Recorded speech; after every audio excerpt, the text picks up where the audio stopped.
Hi, I'm Madhav.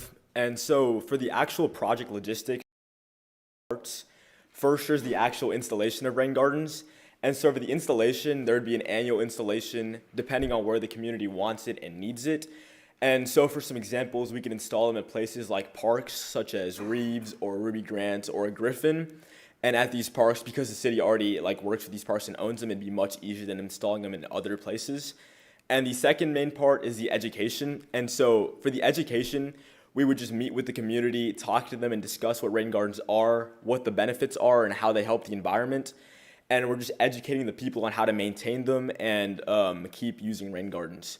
And so for the general project logistics, it's pretty simple. It's just the installation, which would happen annually at parks or other places for the community, and the education with the community. Hi, I'm Lila Bales, and for the installation procedures for rain gardens, parks with low-lying spots of yards that drain quickly, with downspouts that capture runoff, those are one of the best spots to install rain gardens with parking lots, sidewalks, gravel areas, as well as places with partial to full sunlight exposure for plant growth, and schools and houses and other places are also good spots to plant them. Hello, my name is Jamie. The best times to plant a rain garden and the native plants in Oklahoma are in the fall months, such as September, October, and November. And this means that volunteers can get involved with the rain garden year-round by planting in the fall and then seeing the plants sprout in the spring and summer. And proper drainage is also very important to keep a healthy rain garden. So often, additional materials like compost and sand are added to rain garden soil in order to help it absorb water. And rain gardens are usually planted in shallow depressions of soil that can hold water more easily. And we thought that for flexibility, that this rain garden installation could be led by partnerships between the City of Norman and between groups across the community. So if the City of Norman created an overall curriculum over rain gardens and a guide to building them, then groups such as schools and neighborhoods could work off of that curriculum to create their own rain gardens based on their own needs. Hello, everybody. My name is Carter Thomas, and I wanted to talk about the educational opportunities because in order to maximize the potential of the installation of these rain gardens, we need to make sure our community is educated. And there's two major ways that we think that we can educate the community in order to maximize this. And the first one is through Norman Public Schools. There's a couple thousand kids within the Norman Public Schools system. And what we can do is we can install these rain gardens on the campus of these elementary schools. And what this will do is it'll teach them about rain gardens and why they're important, what they do, as well as get this into their mind and put this into their homes. They bring it home to their parents and they tell their parents about it, and more people become aware about it. And another way to reach people that may not have kids or may not be in Norman Public Schools is through the neighborhoods. And what we can do with this is we can contact these HOAs, and with these HOAs we can set up monthly meetings at whether it be a clubhouse or a designated house, and we can just talk about the same things as elementary schools and what they do and what rain gardens are and why they're important. And what we can do is we can implement a rain garden within these neighborhoods, so that way it brings a sense of community, but it also brings the rain garden to them and helps them become educated without them having to go out of their way and put a bunch of effort in. Hi, I'm Victoria, and I'm here to talk about the money. So transparently, there is an upfront cost to the installation of these rain gardens, typically cost between $2 to $5 per square foot. However, this cost is both an economic and environmental investment because long-term, rain gardens will end up being 70 to 90% cheaper than traditional lawn care due to the fact that you don't need consistent watering, and you also do not need chemical pesticides and fertilizers, mowing and treatment like that. This is due to the fact that rain gardens primarily consist of native drought-resistant plants. So they would require a little bit of watering for the first year or two, just as these root systems establish. But then afterwards, they are pretty self-sustaining and would only require some weeding, watering during droughts, and routine soil inspection. Thank you.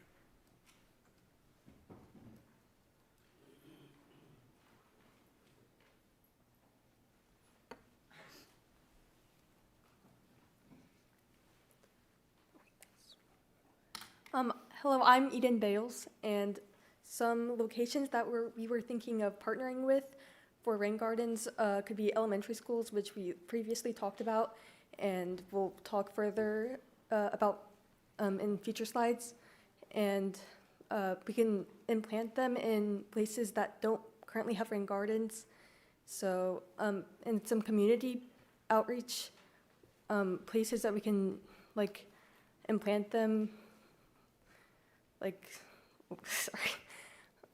It's all right. Parents, kids, and teachers and high school students can all get involved in planting rain gardens and becoming informed about them. So some ways we could do that is through volunteer work and educational opportunities, especially for the high school kids. So we could make it known through like National Honor Society and count it towards volunteer hours.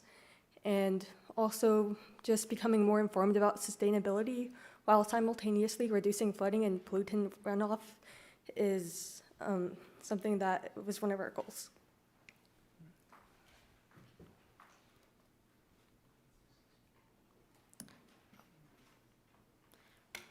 Hi, my name is Hisu Kim, and this is what we'd like. This is what we want This is what we'd want the rain gardens to look like in a municipal setting, and so as shown, we kind of want the locations to be in like city parks, and we want the program to include collaborative care from the community and event days, as well as flyers and signs with instructions on how to care for the rain garden. So community members who want to participate in the rain garden can know how to do so.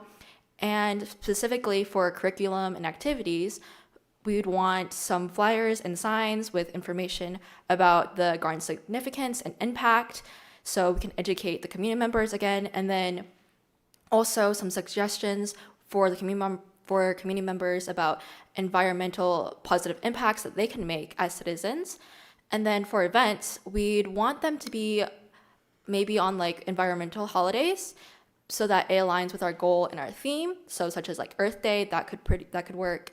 And it would be really great if these events could include speakers who are educating the youth about the environment and children environment-related crafts, so that everyone can be engaged and everyone can participate.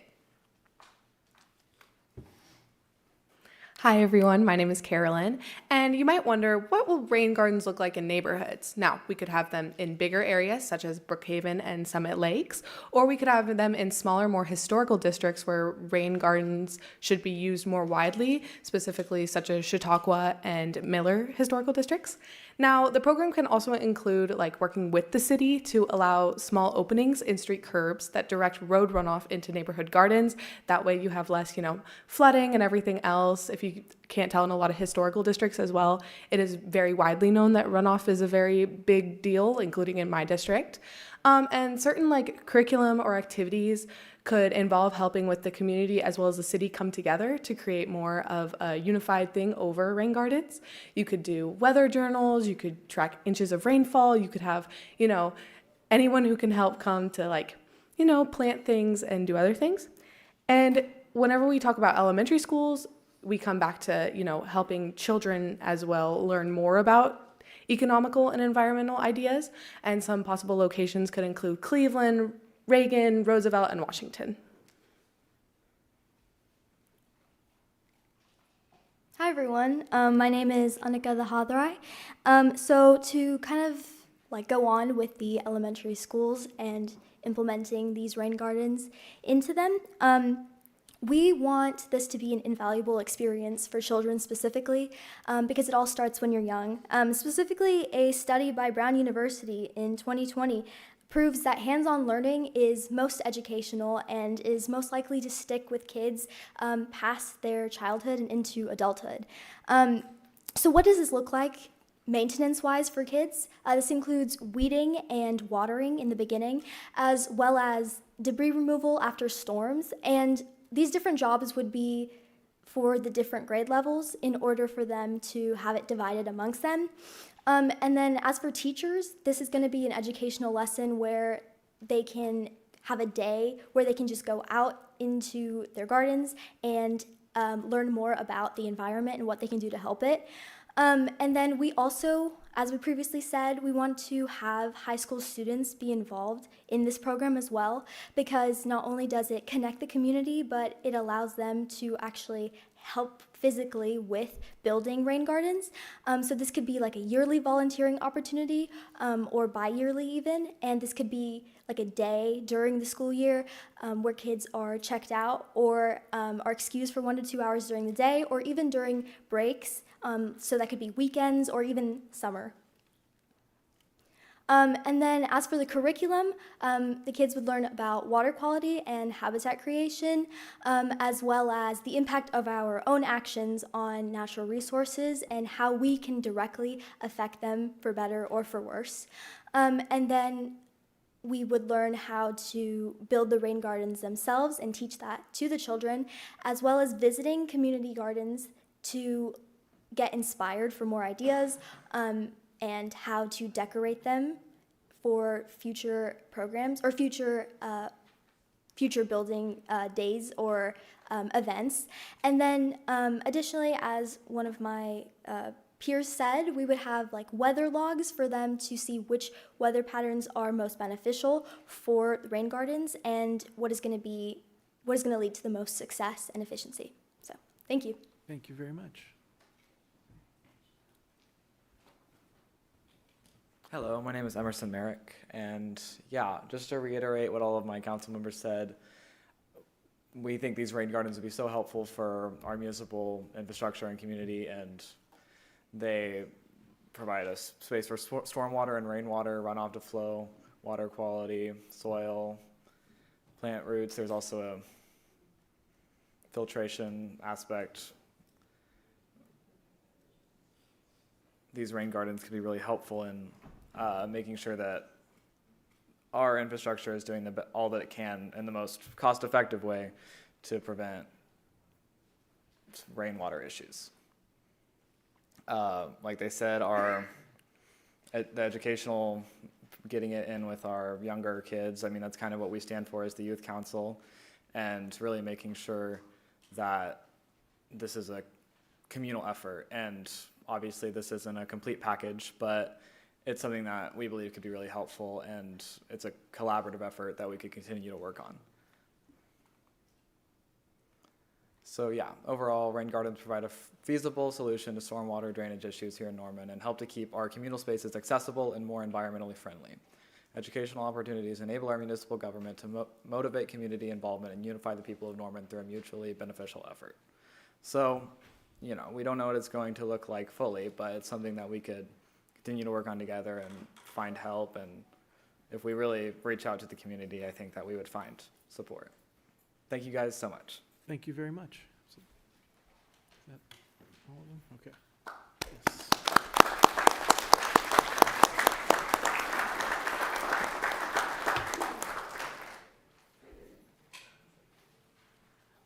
All right, when I call your name, come get your certificate, and then Bryce, will you take pictures of our? Well, each one will get a photo up with the mayor. That's part of the deal. All right, Annika?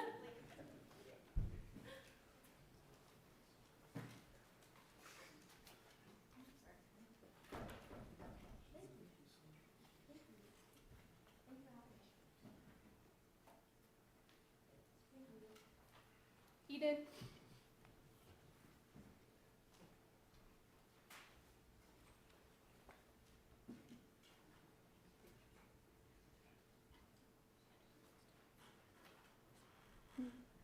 Lila?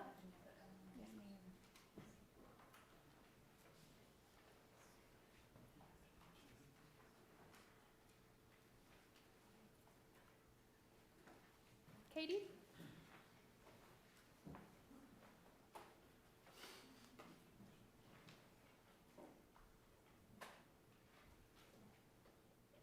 Lara?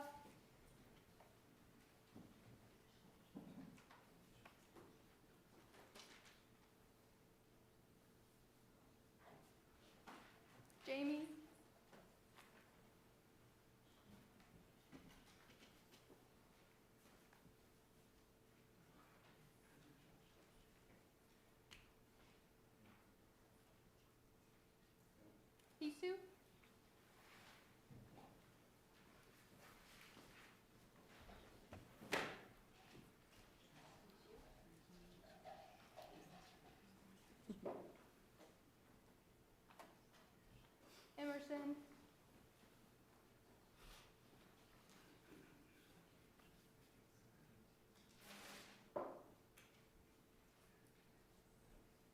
Elliot.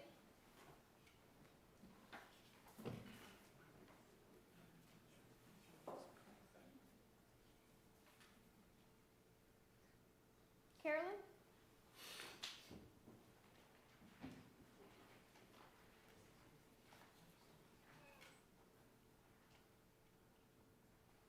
Victoria.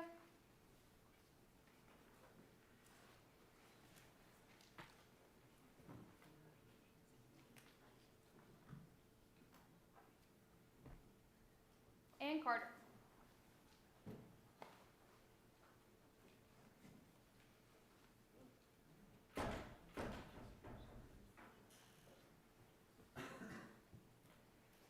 All right, and then if youth counselors, you'll stand up. I just think in front of the dais probably is the best. Bring your certificates.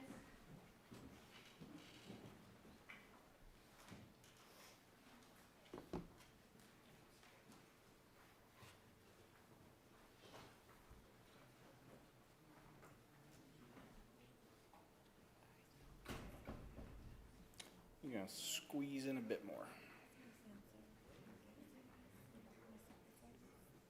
All right, and 1, 2, got it.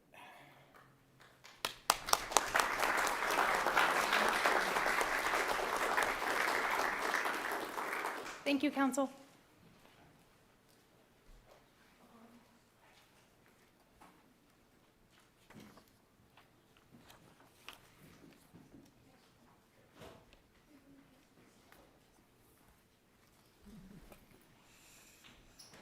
All right.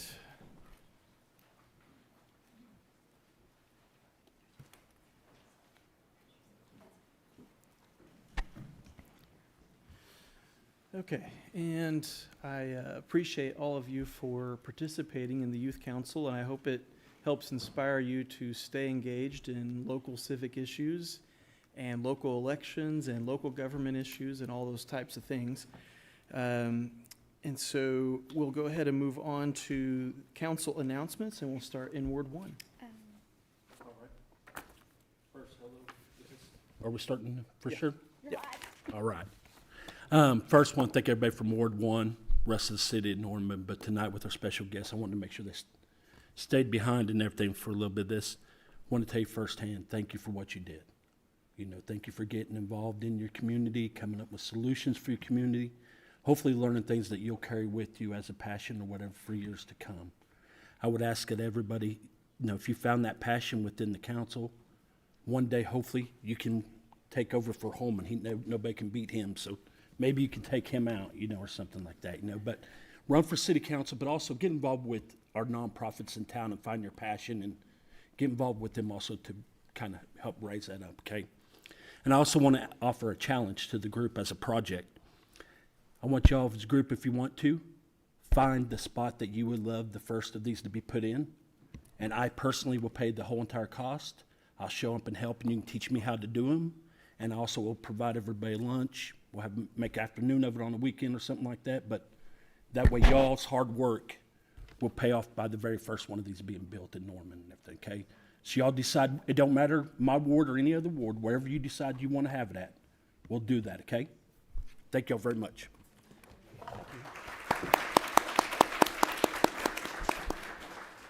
Ward 3, Thank you, Mayor. No comment. Ward 4.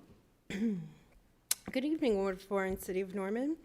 First up, I'm catching up on my emails. A lot of travel for me recently. The last trip was the One Transit / Utah Transit Authority trip, where we looked at what regional transit looks like from light rail to commuter rail.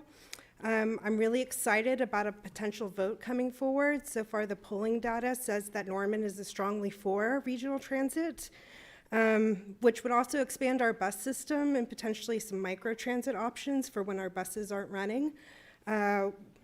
I don't want to overpromise, but I did hear, if we did vote for it between Norman, Edmond, and OKC, that the first thing that could be improved is the frequency of our buses from 30 minutes to 15.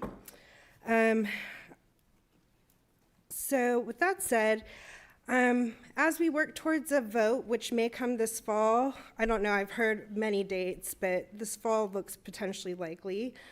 I will have One Transit present at Ward 4 quarterly meetings. Probably in June or September is when I plan to have them come through. I also got the opportunity to see how that system in Utah worked well or had some areas for improvement. And so as we are working through our zoning and subregulation updates, I can see making sure connectivity for transit-oriented development is forefront so we get the best of the potential opportunities coming up. Next, I'd like to highlight the Maverick Criterium bike races. It spans 2 days and 2 courses from May 30th to May 31st, and they'll be in Campus Corner in downtown Norman. You can find out more through mavcrit.com or find them on Facebook or Instagram. Activities that are a little outside those 2 dates will be May 28th, 5:30 to 9 p.m. There's a community ride and welcome BBQ at the Standard. You would arrive and socialize at 5:30. The group ride is at 6 p.m. and the barbecue and socializing hour starts at 7:15. On May 30th through 31st, there will be a kids zone, and that runs from 11 a.m. to 5 p.m. There's also a beer crawl, which you got to be 21 to do, and that is May 31st from 3 to 5 p.m. in downtown. Then also on Saturday, Old Silk Stocking Neighborhood has an annual plant exchange from 10 to 11:30 on Saturday, May 30th at Ruth Updegraff Park. The rain date will be Sunday, May 31st, if it rains them out. They will you can bring your seeds, your bulbs, your cuttings, your starts to share with your neighbors. Just a reminder, on May 29th, Two-Way Gray will open, and I know that it's controversial, reverse angle parking, but I consider it like parallel parking. It's not for everyone, but so far I've been pretty pleased to see reverse angle parking working on the side of Gray Street that is to the north. I will just point out that the post office building is not ours, and that parking is not ours, so that might be a little of an outlier in an otherwise reverse angle parking corridor. Also, in regards to safe transit, a Ward 4 resident was involved in a hit and run on their bike. This past weekend on Duffy and Asp, I've shared his post, and I hope we find the person that hit him. He chipped both his front teeth. He is an artist, musician in downtown, and also a service worker downtown, and is a Ward 4 constituent that I like very much. But even if it wasn't him, I've gotten complaints from the Play Pit, where a mother and her 2 kids were hit, not fatally, but hit in the crosswalk on Main Street. I've watched multiple cars ignore the fact that we have pedestrians in downtown for Second Friday Art Walk, which is a shame because the whole point is to get out of your car and walk around and explore downtown. I don't believe that the way downtown, especially with Gray Street going two-way, is going to be a thoroughfare for cars as much as it is to privilege pedestrians and bicyclists to get around and enjoy downtown. Also, thanks to the Norman Youth Council for presenting. Stormwater is close to my heart in Ward 4. I live in one of the older neighborhoods. It's not a historic district, but we have bar ditches. So when people are parking in them around the schools, I'll just say, it's upsetting to me because that compresses our dirt and doesn't allow the rain to penetrate the earth, and then adds to our flooding issues. And I hope you're registered to vote, or will be, because one of our long-term goals is a stormwater utility fee, which would pay for that infrastructure. We do have a Bishop Creek Echo Park coming online by the end of this year. I think you'll find Ward 4 to be very in your corner on the stormwater and water quality issues. And I'll just say for some of the older neighborhoods, we don't want to put curb and gutter in because technically that's not really green infrastructure. Things like rain gardens or properly maintaining the bar ditches would go a long ways towards that goal. But anyways, I just want to thank you all for staying and presenting, and you know, maybe someday you'll run for council too. Thank you. Ward 5. Start with thanking the Norman Youth Council for everything they presented, especially the information on all the rain gardens. Love some rain gardens. And then to move forward, I'd just like to do a shout out to some local Ward 5 businesses like the Gilmore Angus Ranch, the Moppus Family Ranch, Windchine Farms, Gemini Cattle Company, Native Wind Farms. And then if you're just looking for somewhere to come out and stay for the weekend near the lake, you have the Whispering Pines Bed and Breakfast. Thank you. Thank you. Ward 6. I would also like to say thank you to the Youth Council for giving your time up. I know it was a lot of effort, and you probably could have been doing more fun things, but learning about the city is always a fun thing to do for some of us that are gluttons for punishment. And also, congratulations to the Norman Islamic Society of Norman on your item tonight. I know that it's been a long road for you guys, and I'm excited to be a part of this with you, and I look forward to your future community involvement and really just the welcoming arms that you open when people come to learn more about an experience with you. So thank you for being here. Thank you. Ward 7. Am I on? Oh, okay.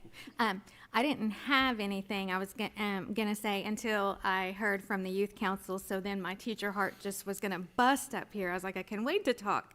Okay, so I am a teacher, so everything y'all said was amazing. I am an elementary teacher, and I just so happen I'm going to be working at Reagan Elementary. So get with me, and I will help you out. But I did have some resources for you in case you need any. I was thinking just off the top of my head a few I could list for you to reach out to for help with grants or anything like that you may need. But OERB, Oklahoma Energy Resource Board, always a good resource for things like this. They always want to help the schools out. And then the Weather Center, because of the weather piece, they would be amazing at helping you out with stuff like this. It could just be the education piece of going into the elementary schools, helping you out with that curriculum. So it's just like right up their alley on things besides the weather that they do. And then just some local to, a few others that are like local to Norman, Sierra Club, Red Dirt Collective, Cleveland County Conservation District, or the Doers, led by city employee Michelle Loudenbeck, ECAT, City of Environmental Control Advisory Board. So those are just a few resources. There are so many just here local to Norman that would love to hear that message from y'all. So just keep that in mind. And then the part on one of the girls talked on the high school kids like taking a day and going into the elementary schools. I love that. They already do stuff like that. Like they'll come into the schools and read to them and just various different things. So yeah, definitely work on that because that would be amazing. And the elementary kids always love when the middle school or high school kids come over. So that's a great idea. And I also just wanted to thank you because it aligned like perfectly with Oklahoma State science standards. And so all the teachers would just love that coming into the school because it also aligns. And so they wouldn't have to like make up a reason to do it. It's like, no, that's what we're doing. So anyway, thank you so much. That was amazing. I'm so proud of y'all.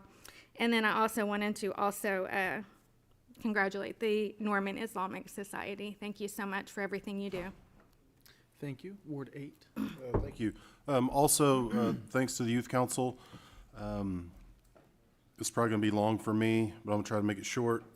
Huge shout out to the Norman North track team, the 4x800 boys team with Aiden Williams, Lennon Connaughton, Landon Key, and Jackson Bonilla. They got 4th place in the state meet with 8 minutes, 4 seconds, 55 seconds. It was their best finish in school history for that event. The boys were also runner-up in the state meet in the 4x400 with Aiden Williams, Lennon Connaughton, Vlad Afansiev, and Jovan Reed. And then, not to be outdone, the girls team, they had the 6A runner-up in girls discus, Mia Leary, and she also set a new school record for 138 feet 9 inches.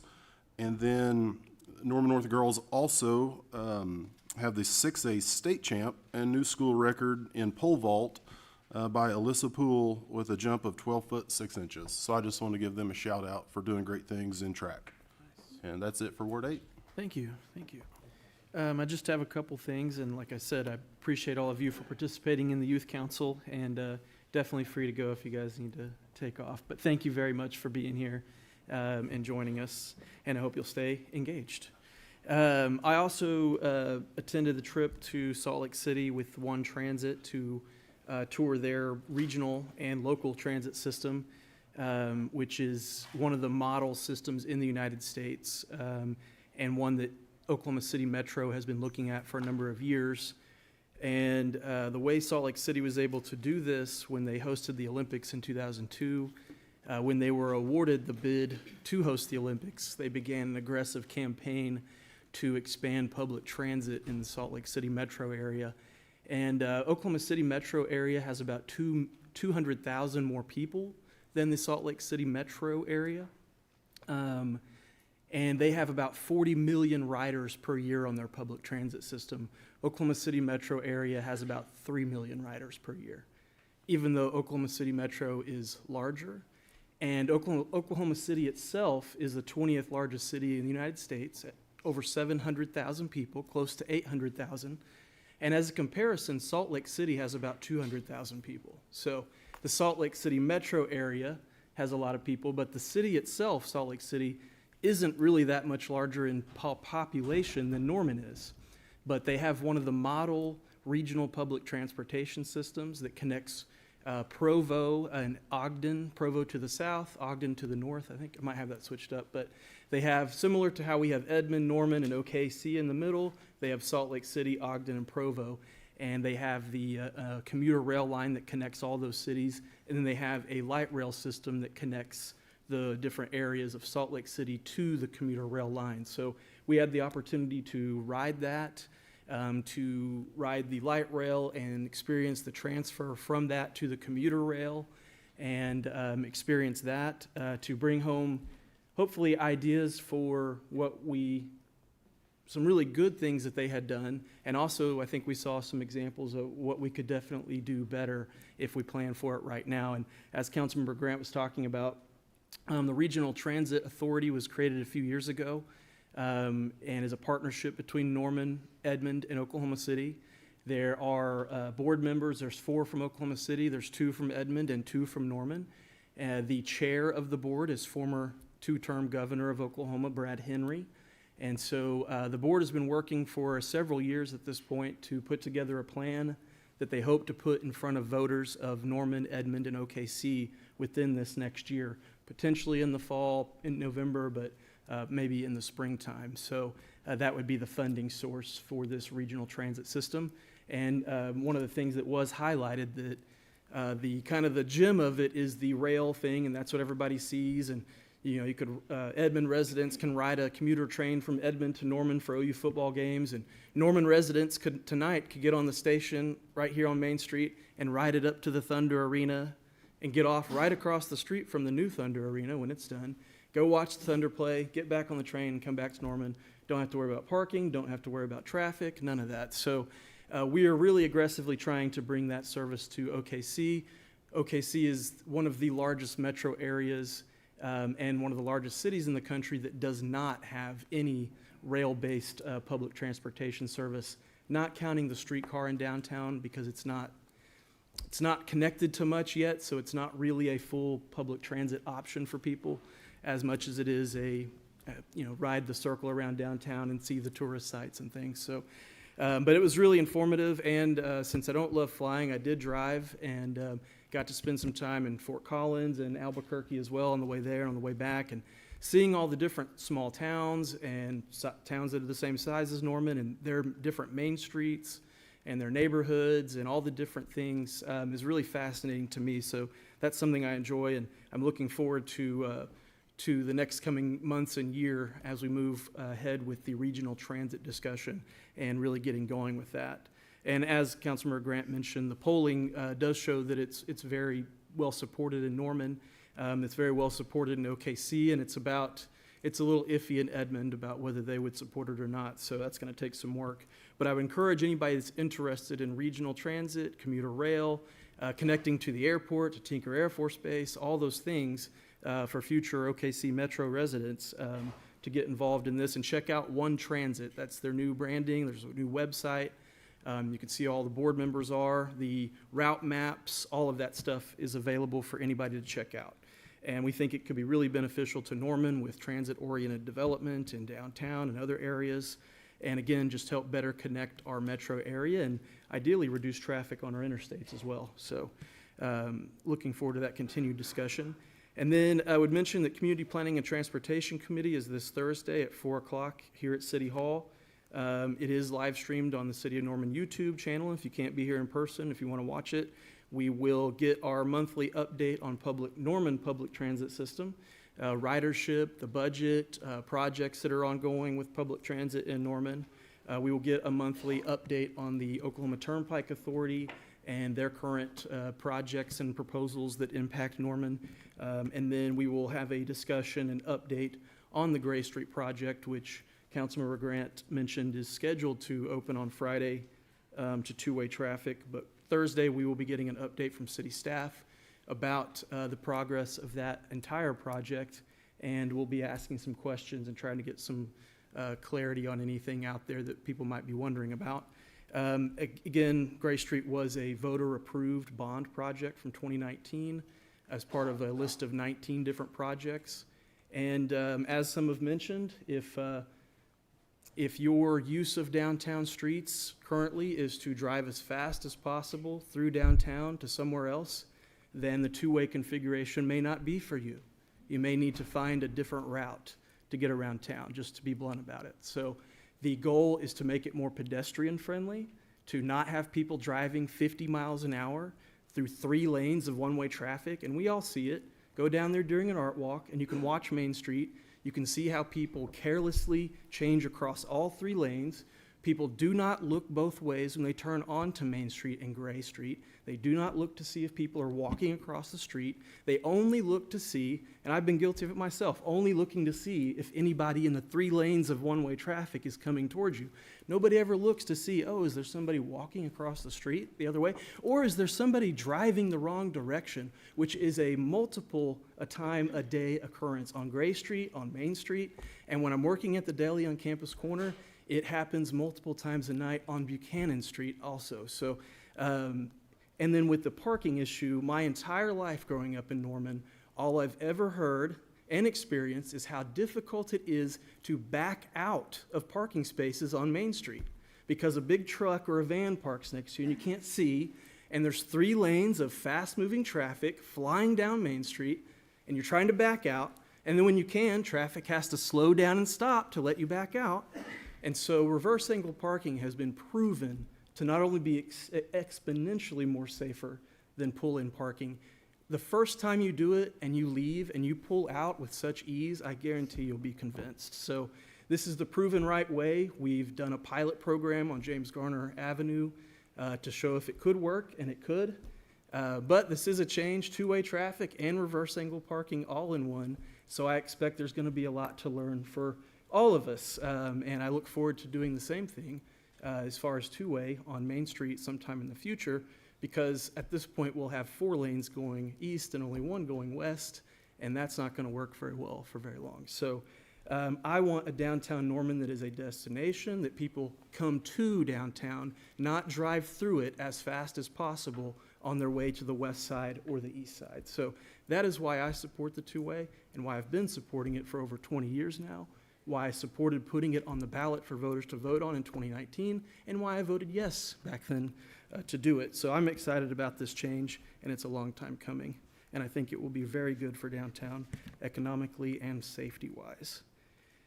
Also wanted to mention the encampments. Last thing is the Operation Safe. So that was conducted by the governor over the weekend while the city manager and myself and Councilmember Grant were out of town on an area that had already been cleared up by the county sheriff and the Norman Police Department on April 27th, about a month ago. There were remnants of it, and some folks had come back which will happen again and again. And so I don't feel that the action was really actually doing anything. It seemed really performative to me. Last Monday, the Norman Police Department conducted an operation to clear Francis Cape Park after people who were behind Food and Shelter for Friends were evicted at the end of April. They moved over to Cape Park, and then we evicted them from there. And then some of them ended up back at Food and Shelter, so now the governor went and evicted them and threw all their stuff away. So none of that has solved the problem. There have been multiple forms of encampments in that very same location over a number of years, going back a decade. It'll be there, it'll grow, we'll break it up, and it'll be gone for a while, and then it comes back. And when we do disperse them, they don't leave Norman.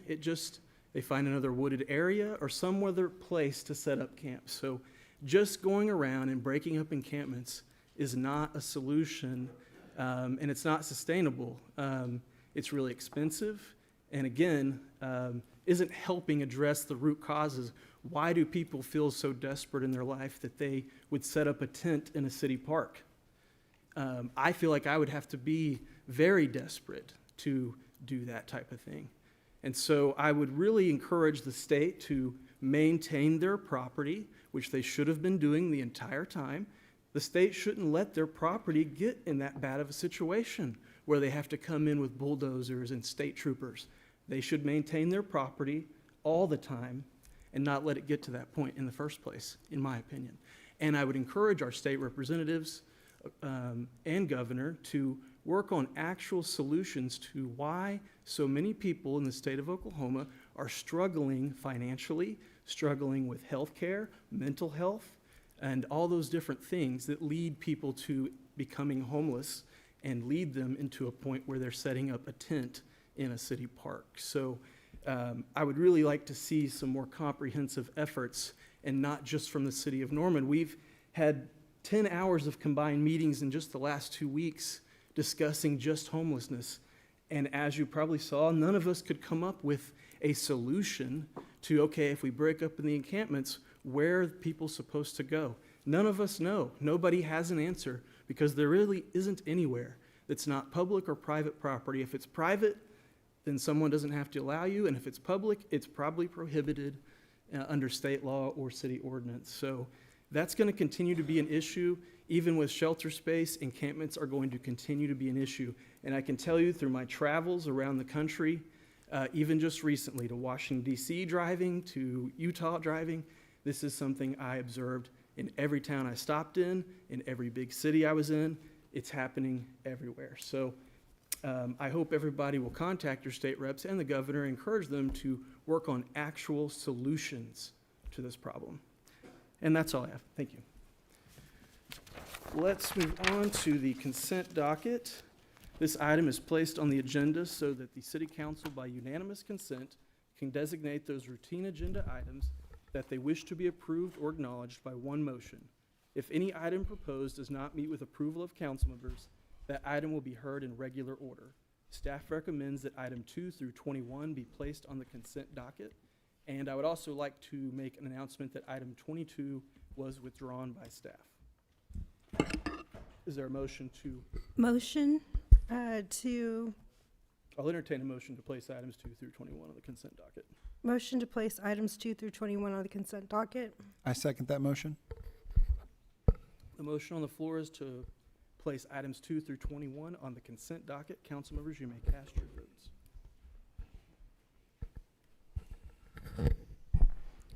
All votes have been cast, and the motion to place items 2 through 21 on the consent docket passes unanimously. I'll entertain a motion to approve the consent docket. Motion to approve. Second. Are there any comments from council regarding any item on the consent docket? Seeing none, okay. The motion on the floor is to approve the consent docket. Council members, you may cast your votes. All votes have been cast, and the motion to approve the consent docket passes unanimously. All right, on to the non-consent docket and a public hearing. Item 23 is conducting the second public hearing for the FYE 2027 City of Norman proposed operating and capital budgets. I need a motion to open the public hearing. Motion to open the public hearing? Second the motion. The motion on the floor is to open the public hearing. Council members, you may cast your votes.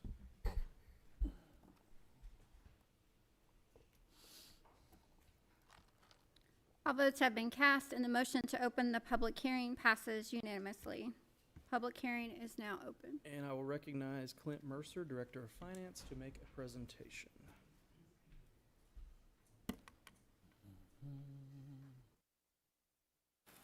Thank you, Mayor, Council. Clint Mercer, Finance Director.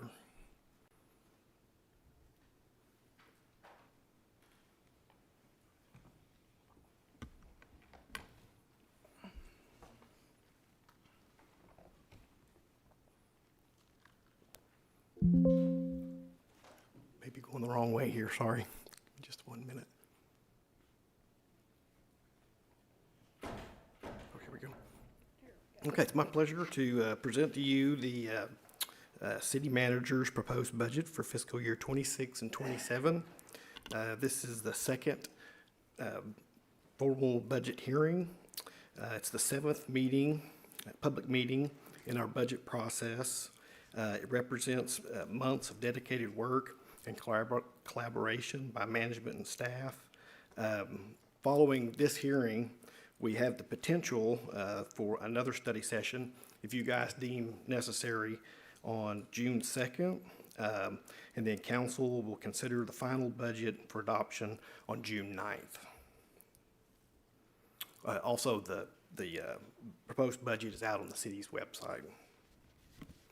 Okay, so what is a budget?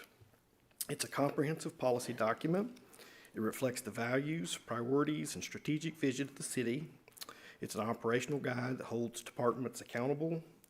It's a vital communication tool that transparently illustrates how valuable resources are allocated in support of city's goals, council's goals. And our budget has been recognized since 1991 by the Government Finance Officers Association, underscoring the quality and integrity of our budget process. So I've just got some high-level 10,000-foot view of the budget here. The total projected revenues for FY27 is $301,702,000 roughly. The largest contributor is sales taxes at 33%. The second is fees and charges at 24%. And then the third is other taxes at about 13%. And this represents about a 5% decrease from the prior year. And that's primarily due to bond proceeds and other revenues. And then on the expenditure side, the total is $302,005,000. The largest contributor is public safety at about 23%. The second is strategic support at about 16%.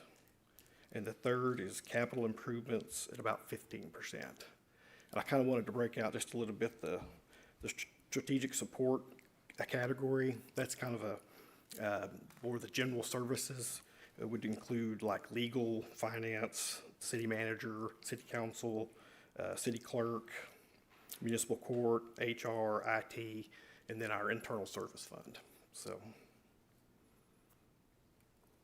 and then on the general fund side, the revenues are budgeted at $113,492,000.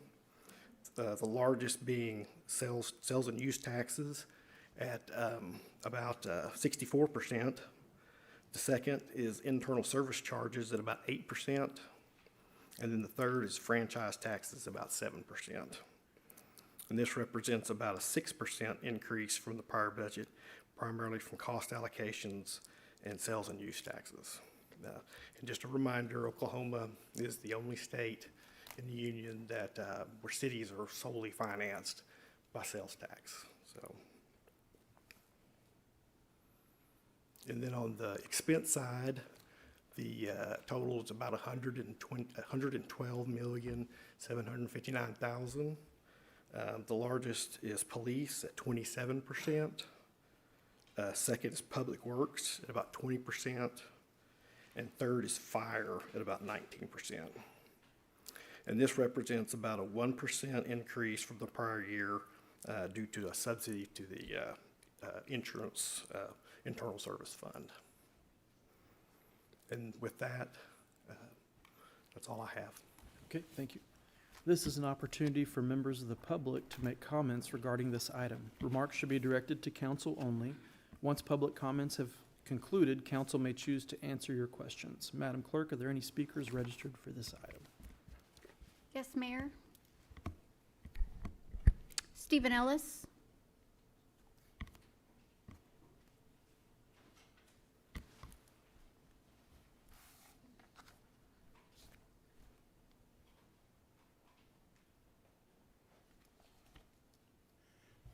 Steve Ellis, Ward 4.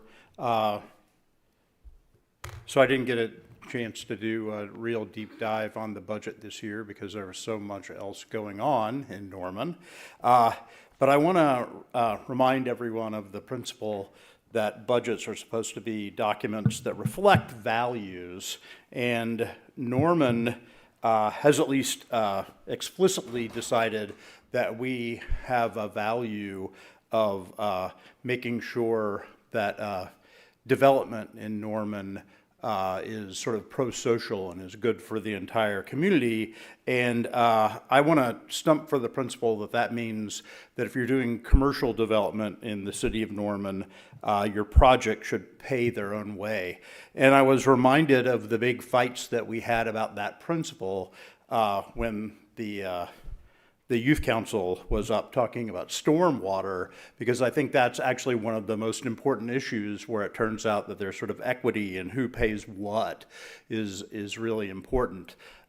We need to address problems, but the people who are contributing to the problems definitely need to be part of the solution, and I think that's an important principle that we should think about. And in that regard, I know that we are we have a report apparently that's sitting someplace being reviewed in the city by the Raftelis Corporation, which is our usual consultant for water and wastewater kinds of issues. And one of the things that they do is they provide us with the information that we need to determine how our impact fees can work when it comes to new development for water connections and wastewater connections and the excise tax. And what I want to suggest is that we pay close attention to what they do, and we hurry up and look at it before we vote on the budget would be ideal, so we can implement any changes on the revenue side that might help us do things like put in rain gardens, for example. By the way, we have a rain garden in front of our house. It's beautiful, as well as useful for stormwater kind of stuff. So it's definitely a good idea from the youth council. But that's the kind of thing that I think we should suggest as the sorts of things that people should do as they're developing land in Norman. So the main point for me here tonight, without any particular kinds of things, is let's hurry up and look at that Raftelis report. Let's go ahead and implement a fee structure for water and wastewater capacity that puts the primary responsibility for paying for water and wastewater capacity on the people who are demanding it, which is the new development. And I think that using that in a way, it's a kind of market mechanism, right? If we price things right, we'll get the right amount. That's the hope. So just remember that when you're thinking about the budget kinds of issues. That's all revenue side stuff that we need to pay attention to. Thanks. Thank you.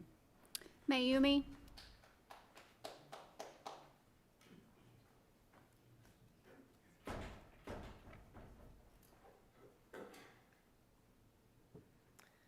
Hello, Mayumi Windler, Ward 2. So one thing I noticed on the expenses slide is that debt service is 4.4%. Doing the math, it was like $13,285,000 and some change. Are there any limits on how much debt service we can have as a city. That, like, okay, 4.4%, that doesn't seem like a big deal right now. But, you know, what if it gets to 10%, 15%, 20%? And then, you know, at some point we'll be, you know, the debt service will be rivaling public service or public safety. So what happens then? Thanks. Thank you. Dan Munson.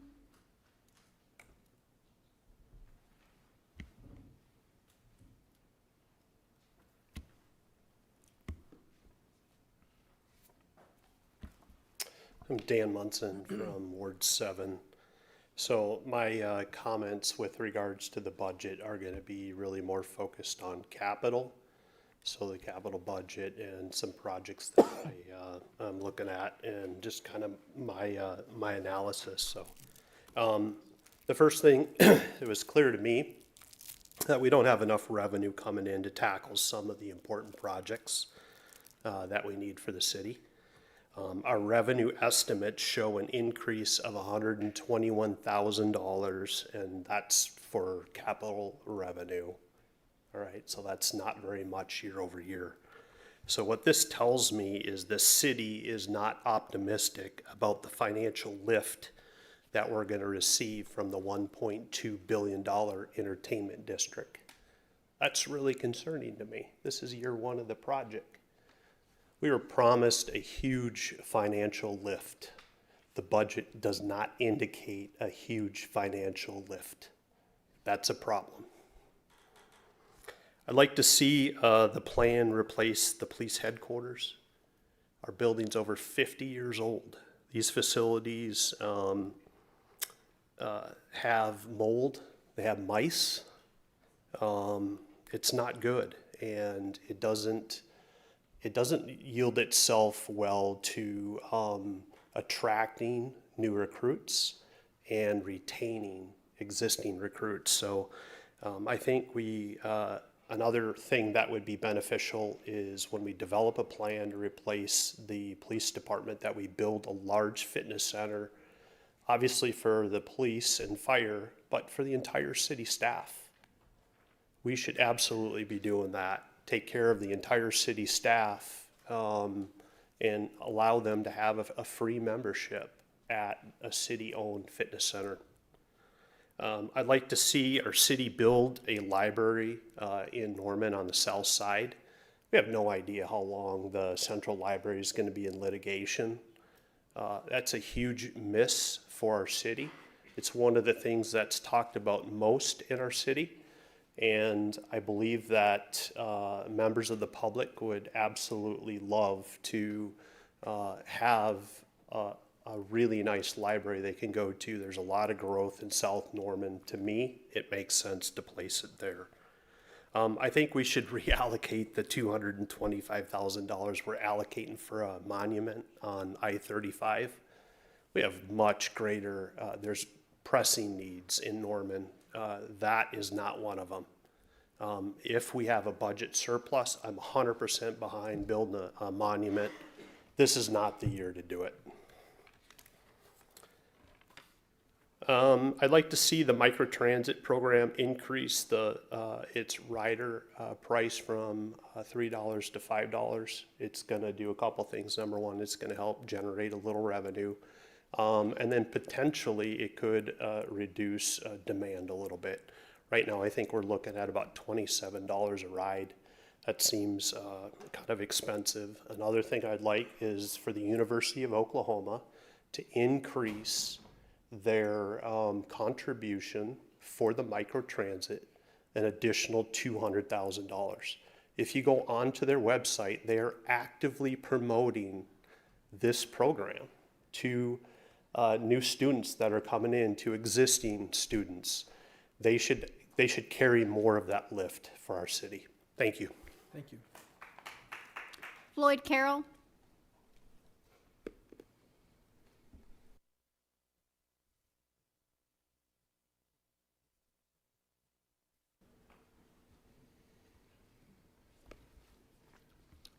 Did Floyd leave? I saw him out there earlier.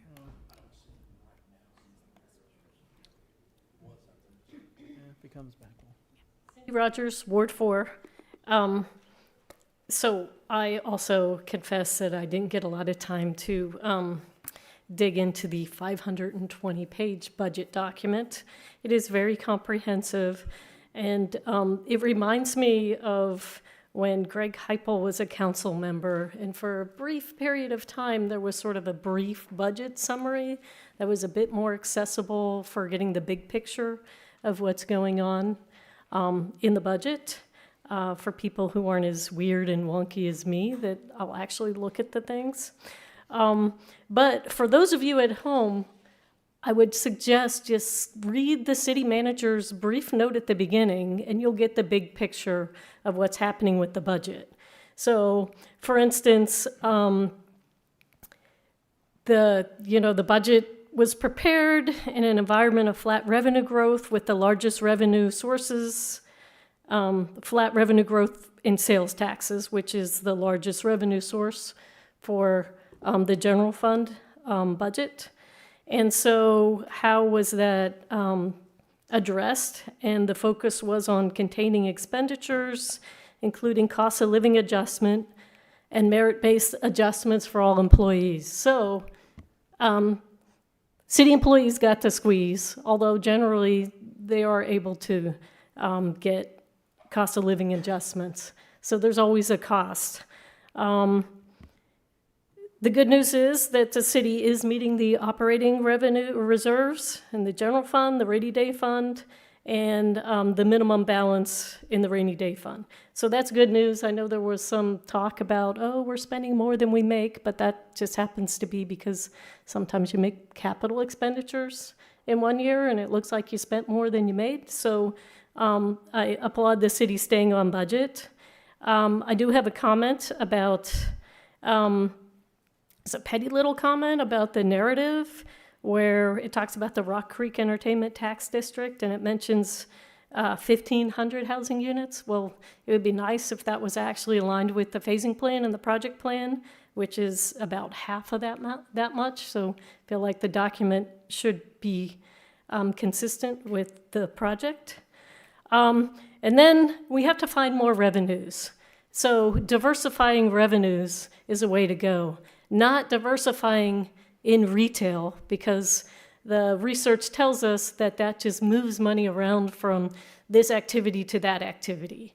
But diversifying, so how are we going to diversify our revenues?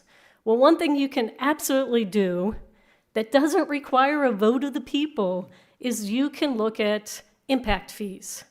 And so Dr. Ellis, my hubby, talked about this. And I know we have a study, but the last study said we were leaving money on the table that we could easily grab each year to shore up the budget. So when that study comes out, I hope it comes out soon, I think we should absolutely think about that as a way of diversifying our revenues, helping to support the budget. And also, as a matter of fairness and principle, when we add new capacity demands, it seems to make sense that the demanders of that, that's how a market would work, should cover those costs, or at least should cover a good bit of those costs. And the last time we looked at it, they were covering a small fraction of those. So I encourage us to look at that as part of the AIM process and our planning. Thank you. Thank you. That's all, Mayor. All right, anybody else from the audience that has not spoken that would like to speak on this item, please come forward.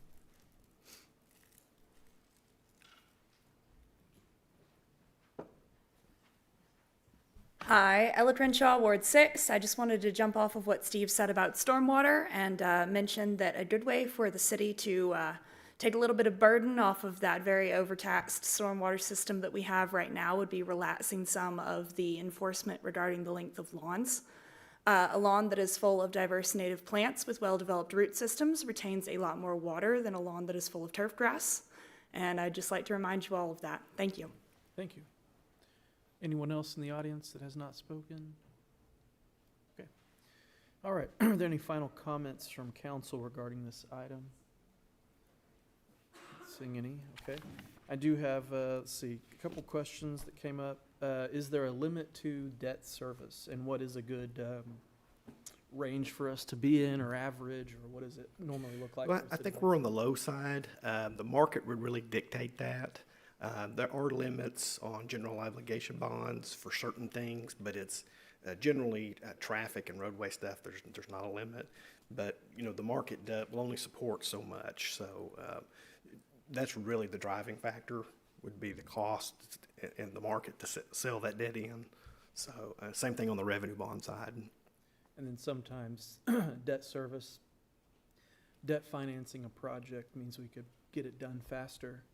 Or we could pay go, not have debt service, but then we'd have to weigh whether the project might end up costing more to do because we waited longer. So that's kind of a, That's exactly correct. Yeah, with inflation has been rampant. So yeah, that's exactly right. That can affect the cost. the budget for the I-35 monument, is that? I am not aware of that project specifically. I think it's We can take a look at that I know Jason's and not get here, back, but I am not specifically aware of that project, so. Okay. I believe actually it's Public Works. Yes, Oh, okay. it is. Yep, it was It's presented, David Riesland. and the city manager indicated that they're supposed to be building some monument near Ruby Grant Park. Well- That was supposed to be really special, where people would pull off, have their picture taken near the monument, and then come back on. That throws up some red flags from a safety perspective too, but I just don't think it's time to spend.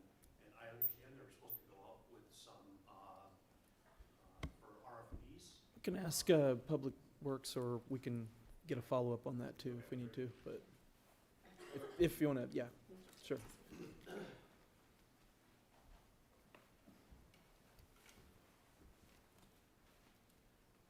Good evening, Scott Sturz, Director of Public Works. This has been a project that's been vetted by council. We've had a consultant working on this for several years now, and we have scaled it back. It's actually was for monument signs north and south on I-35, and potentially even east and west on Highway 9. As we've been doing it, the latest proposal is as you coming south on I-35, there's a little hill there. It's already got a little clearing on it. And that's where the sign would go. So you'd be able to access it from Ruby Grant to be able to get to it. And for now, we're just going to be building the signage. We brought back numerous renderings of what that sign could look like. Council weighed in. We made multiple changes based upon council thoughts and considerations on that, and landed on the final design that's now going to design. And that was the first the first bid that's going to go out, was to start preparing for building that first phase of that sign. So you see that sign as you're coming southbound on I-35. And so that's kind of where we are today. So and then future steps would be to go in and include landscaping, pathways, and other items to really be able to enhance it further, but to get this start going on this project that was identified. Okay, thank you. And then, Clint, you might, the subsidy to the risk management fund, that's been a point of conversation the It whole is, year. yeah. It's one of the reasons why the budget is having issues, and it's something I brought up in Washington, D.C. to our federal representatives as I don't know about existential, but a very serious problem for Norman and for cities all across the country when it comes to healthcare expenses and insurance. It is. We're currently working with the unions and staff right now to try to develop a plan to raise premiums or adjust the insurance coverage in ways that would help that going forward. So. And what was so when we approved the budget last June, we approved a budget for risk management. And if I recall, before half the fiscal year, we had already went past that. We're projecting about a $2 million subsidy for FY26 to finish the year. And then right now, we're projecting about a $3 million deficit for fiscal year 27. And that's what we're working to curb before the year starts. So 2 million in addition to what we approved last year. Correct. And then this projected one is 3 million. That's correct. Insurance and healthcare. which It's we know mainly all of our employees it's mainly the need healthcare that, yeah. side of it, yeah. And we need to take care of our employees for sure, but national issues with healthcare, I think, are clearly causing costs to, they've already been rising, but rising pretty significantly right now for us. That's correct, yeah, and we have a very good health plan, so the costs have been rising dramatically over the last few years, so.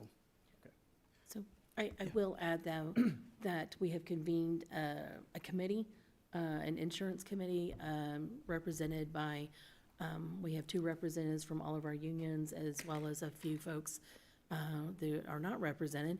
And we're looking at ways to try to reduce that. And so they realize that we have been fortunate over the past few years and not had increases in the healthcare.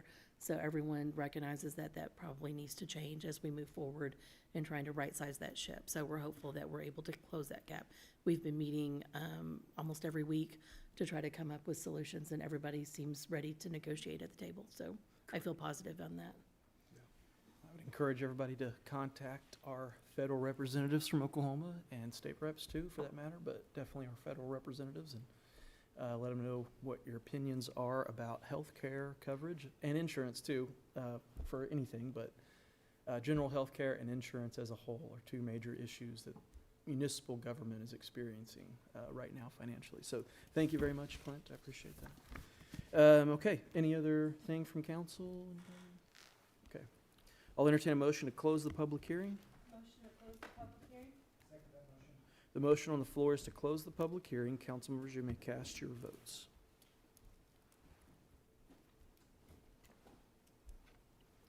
All votes have been cast, and the motion to close the public hearing passes unanimously. The And- hearing is closed. All right, and council will consider the FYE 2027 budget on June 9th, 2026 at 2 p.m. here in the council chambers, and that should also be live streamed on the City of Norman YouTube channel. So if you have any comments, questions, suggestions before then, please reach out to your council member and let them know. And then, of course, feel free to please attend the hearing if you're able and ask questions then as well. All right.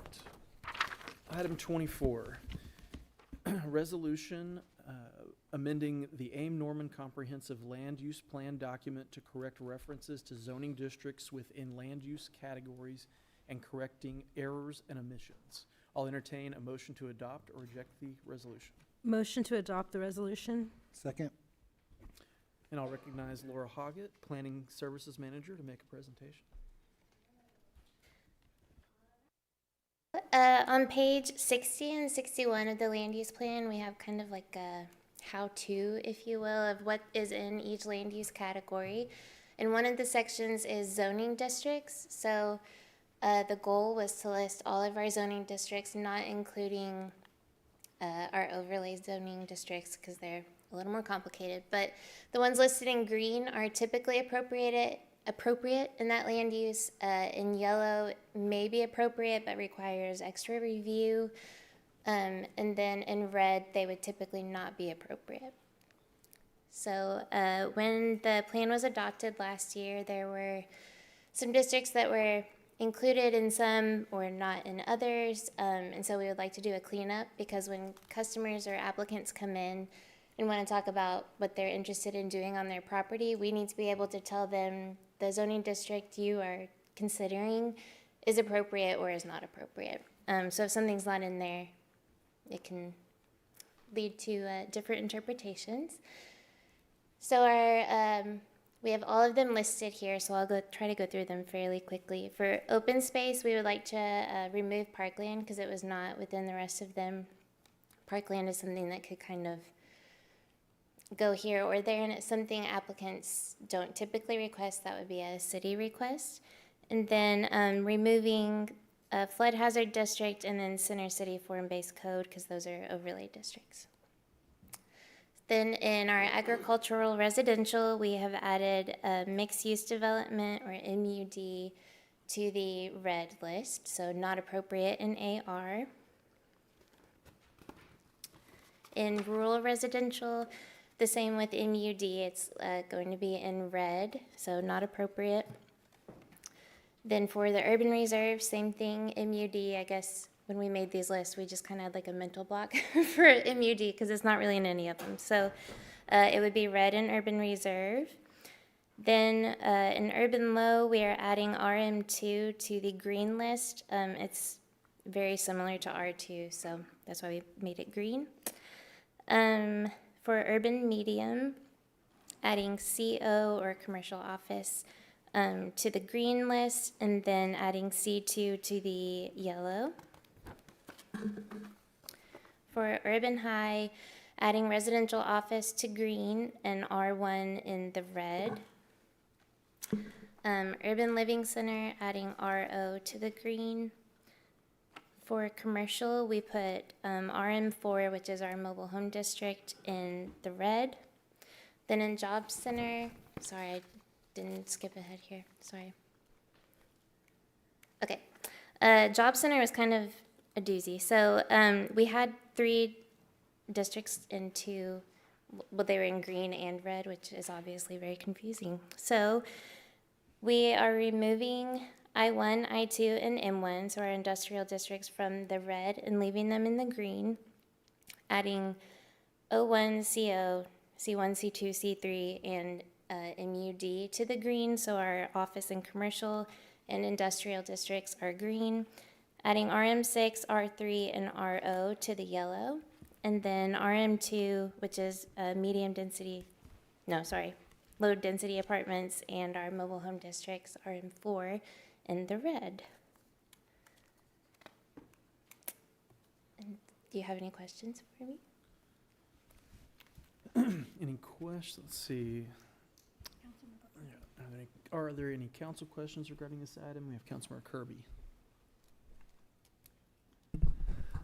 So if people are currently involved in any of the zones or that you're changing, and will it affect what they're doing, or will they grandfather in, like?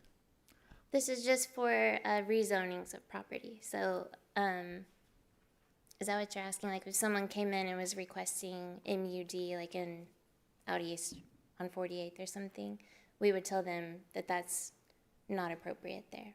They could still request it, but it would give staff and council kind of a backing to say that's not appropriate there. So then pretty much immediately will take effect to where? Yes. Okay. Any other council comments, questions? Okay.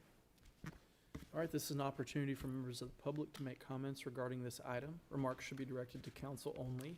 Once public comments have concluded, council may choose to answer your questions. Madam Clerk, are there any speakers registered for this item? Yes, Mayor, Dan Munson.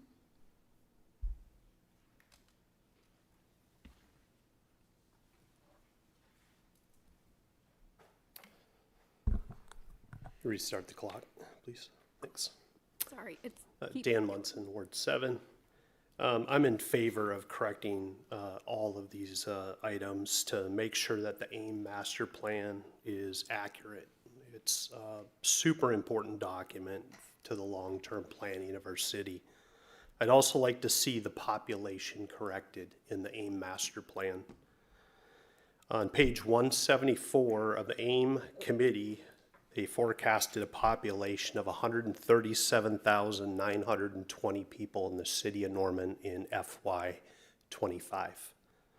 According to the annual budget book that was just published by the city of Norman, they're indicating that our population is 132,361. This is a difference of 5,559 people. It's not even close. And what's even more appalling is the long-term 20-year forecast for population in the AIM master plan. It's important that we get this right.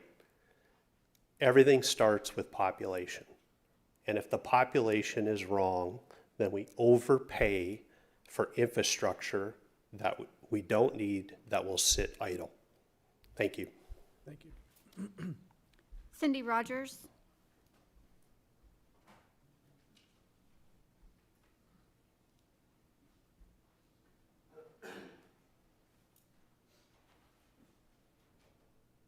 Hi, me again.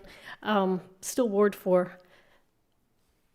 So I would like to, I guess, reiterate what Dan Munson just said about how important it is to get the population numbers right. And I was on the housing subcommittee, and pretty much started with an argument between me and the chair about why is that the number that's our goal. I believe former council member Dr. Michael Nash did a bunch of analysis which clarified why the projected manifest population density wasn't actually a very accurate goal. And the problem with that is if you plan for more, then you will get more. And my contention was always that we should analyze what Norman's capacity is. What's our water? What's our infrastructure? What can we financially support? And unfortunately, the process didn't start with that. It started with, oh, we think we're going to have this many more people. And of course, the planning policies that you set drive how and where we develop, as opposed to how do we fit this many people in. We can't go back, but we can be very careful and cognizant about how we grow and where we grow. I would like to bring back up the point I made before about calling the language really matters. So calling a zone an urban reserve when what I think people really wanted, or perhaps the intent, was rural reserve, places that we want to keep green to provide a buffer, because of those areas that are on where we thought the turnpike might go. It's very costly to expand our infrastructure to the edges of town. And so it's not the same as infill, where we already have connections to the water towers and the treatment plants. You have to build more lines, you have to build more roads, you have to service those with police and fire. And so the thing that we haven't done with the AIM planning process is figure in the costs of developing in different areas. And other communities have done this. We actually have a local expert, Dr. Greg Bursch, who's on the UNP TIF #2 Oversight Committee, but he's done this sort of planning for another community, where you price out what it costs to develop. And that's a little bit more than Raft Ellis, which is doing it on average. But some places are just going to be more costly to serve than others. And I think we could be a smart city, and we could be smarter, and we could add that into our planning process, which is where I would like us to go. Thank you. Thank you. That's all, Mayor. Anyone else in the audience who has not spoken that would like to speak on this item? Seeing none. All right, any final comments from council on this item? Seeing none, okay. The motion on the floor is to adopt the resolution. Council members, you may cast your votes.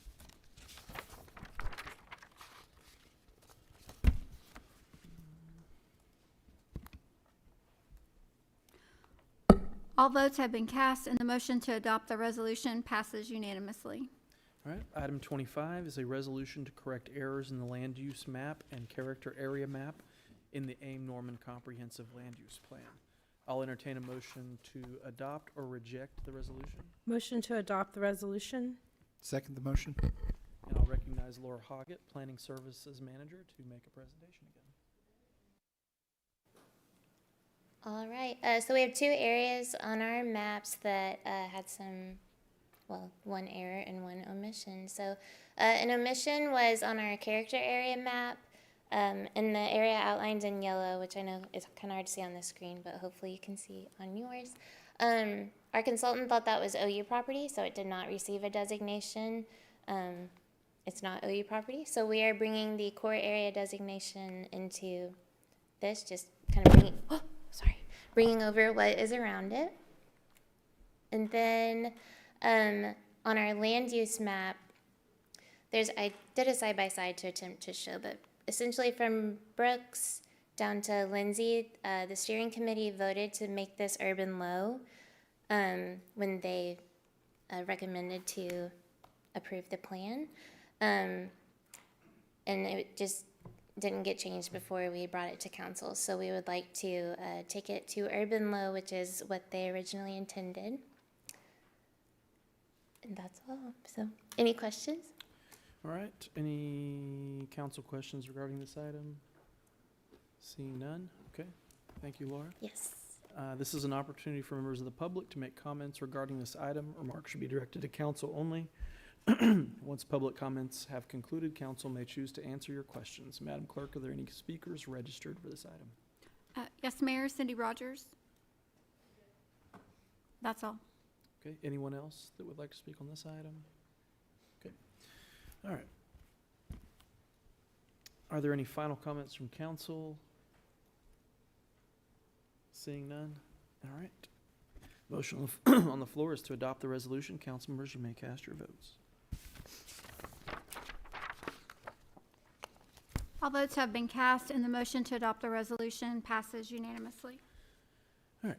Item 26, an ordinance amending section 36201 of the Code of the City of Norman as to remove lots 14 through 22 and lots 28 through 36, all of Block 4 in the Hardy Rucker Edition from the R1 Single Family Dwelling District and R3 Multifamily Dwelling District, and place same in a SPUD, Simple Planned Unit Development. I'll entertain a motion to adopt or reject the ordinance on second reading, section by section. Motion to adopt. Second the motion. Is there a representative from the applicants? Mr. Rieger is here. All right. Thank you, Mayor. Good evening, Councilmember Sean Rieger for the applicant on this case tonight. Hopefully, there we go. All right, we're on East Lindsay tonight with the Islamic Society of Norman. Proud to be here tonight to represent them as they have a new addition proposed and to expand their facility that's been there a long time on East Lindsay in Norman. So I'll take you through it. We're on East Lindsay at 420 East Lindsay. It's a little bit fuzzy on the slide. I don't know why, but this is just south of what I used to call the Duck Pond in Norman, the OU Duck Pond on the north side of Lindsay. We are just south of that with George Avenue on the east side, McKinley Avenue on the west side, and Lindsay Street across the top. This facility has been there a long time, and I got to correct a typo we put in here since 2011. That's when the current building was built, but this facility has been there since 1976. This is their 50th year, and we're proud to honor them tonight on that 50th year occasion that they've been here, and this is their expansion effort on 50 years to move this into a larger facility in the exact same location and building really an ancillary facility that will help them in their services to their community. So it's about 1.87 acres. They own all of this property. You can kind of see the aerial of land use around it. This, of course, is dominated by the University of Oklahoma all around this site. OU even owns a number of the houses in the middle there. You see the red boxes in the middle. Those are owned by OU. So OU has slowly sort of penetrated further and further into this area, but and most of the rest of the houses, as you can certainly guess, are mostly rental houses, non-owner occupied houses, so heavily occupied by OU in this area. On the lower right, you see the current facility, and on the left is an aerial of what we're rezoning tonight. So basically, we're not really changing anything with the current worship facility. We are adding in basically a child center and a gymnasium and some additional counterparts. So just notice if you look on the upper left, we're actually moving what is currently their parking lot, and you will see in the plan we're now shifting that down to the lower right side of this site as we will build on that upper left side. AIM Norman, which you just took votes upon to change a little bit, so that's the document we follow now as we plan everything across Norman. It's been a good document and it's helped us a lot. In this case, the character map of AIM Norman, which recall we don't ever change, is core area, and the land use map is urban high. There's no changes to that. It recognizes this type of a use and it supports this type of a use, so we're proposing no change to AIM tonight. For zoning, you see on the upper part of the site, it's R3 with special use for a church, temple, or place of worship. And the way zoning typically works in our city and most cities, you can really put a place of worship in just about any zoning category. And that's really because of the basis of freedom of religion and assembly. And so you have to go for a special use to make sure that you have the proper infrastructure to support it, but that's what this site was already approved as for R3 with special use.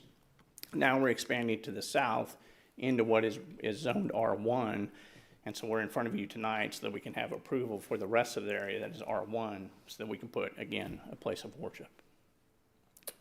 So this is the site plan.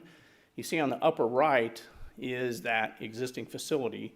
And what's proposed is to where there's a parking lot is to put a large youth center addition, about 15,400 square feet. You'll see in the middle, upper part of the middle, there's a connector, sort of corridor that will connect the worship center to the youth center. And then there would be parking, about 62 spaces down on the lower right. And I think what will be a very nice space is right in the middle of it will be a grassy area that will kind of be their gathering area in the middle of the site. This is in context.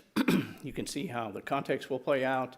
There were access points on the east and west side. The one on the east still stays. The west side gets lowered down to lower in McKinley Street.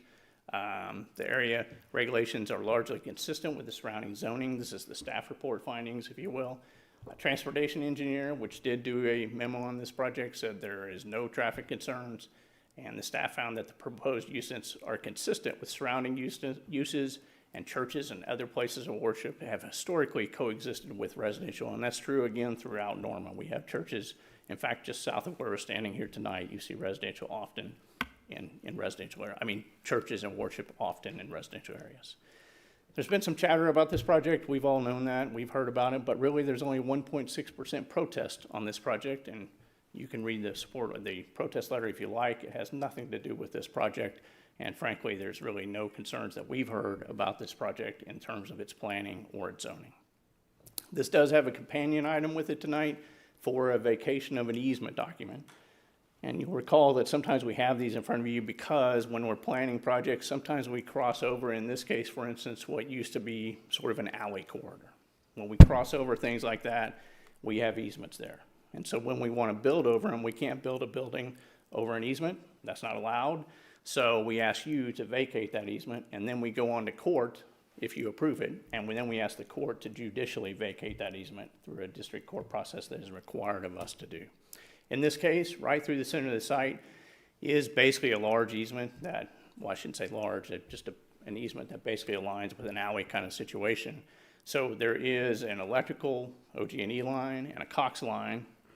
Those lines would be reconfigured once this is vacated. Those lines just serve this facility. They don't really serve anything else. Again, north of us is the duck pond, so there's no facilities that go out of this easement to the north to serve anything. So they truncate right at our facility. So we're simply asking to vacate the easement so that we can continue to serve our facility, but then build across it as we develop the site. And that's an area of the site. You can't really see it, but on the right side, there's a pole there right in the middle of the site that then would be reconfigured to serve the facility in the vacated easement. So in summary, it's a SPUD to allow for a dedicated youth center off to the west side of the building. Staff findings, I won't reiterate them, but basically found positivity on virtually all counts. And we were unanimous at Planning Commission. We've really not had anybody come to speak to this item at Planning Commission or otherwise, and it's flown through pretty well, I think. So with that, I'm happy to answer any questions you have, and we thank you very much for your consideration. Thank you. Are there any council questions regarding this item? Councilmember Grant? We had a whole presentation about stormwater. How is the stormwater addressed on this? You know, Councilmember, I stood here and listened to all that. I thought, I don't have a rain garden to show you tonight, so I'm sorry. This doesn't have a rain garden, but this one, the stormwater, and the engineer is here if you want to hear the details of it. I was just talking to him out in the hallway. There's not detention shown on this because my understanding is, and he did a drainage report, an analysis was submitted to city staff, but basically it will drain into a large storm drain pipe that is basically just off site and drain into that facility. We have not asked for any variances or anything. The PUD actually says that we will follow the stormwater measures of the city of Norman, and at the time of building permitting, they will have to show that to city staff and make sure that we've followed those ordinances. Okay, I appreciate it. Yep. Councilmember Kirby? I just had a quick question. It's not my question. It was asked by members of the ward. Will there be any outdoor like microphones or loudspeakers or anything of any form, or will it just pretty much be this beautiful building? We have not asked for anything unique in the PUD whatsoever. So I would answer that by saying, just like any church or any facility, they are allowed, of course, to do something so long as they adhere to the noise ordinances of the city of Norman, which they will have to do. So if they do anything unique or different, they would be subject to the same ordinances of the noise ordinances of the city of Norman. We've not asked for any variations of any kind in that regard. Thank you. Councilmember Gansberry? I'd just like to say that I've been offered a couple different chances to come and visit different times of the year and everything. Everybody's been very hospitable there. And just to show my cards, I definitely look forward to passing this.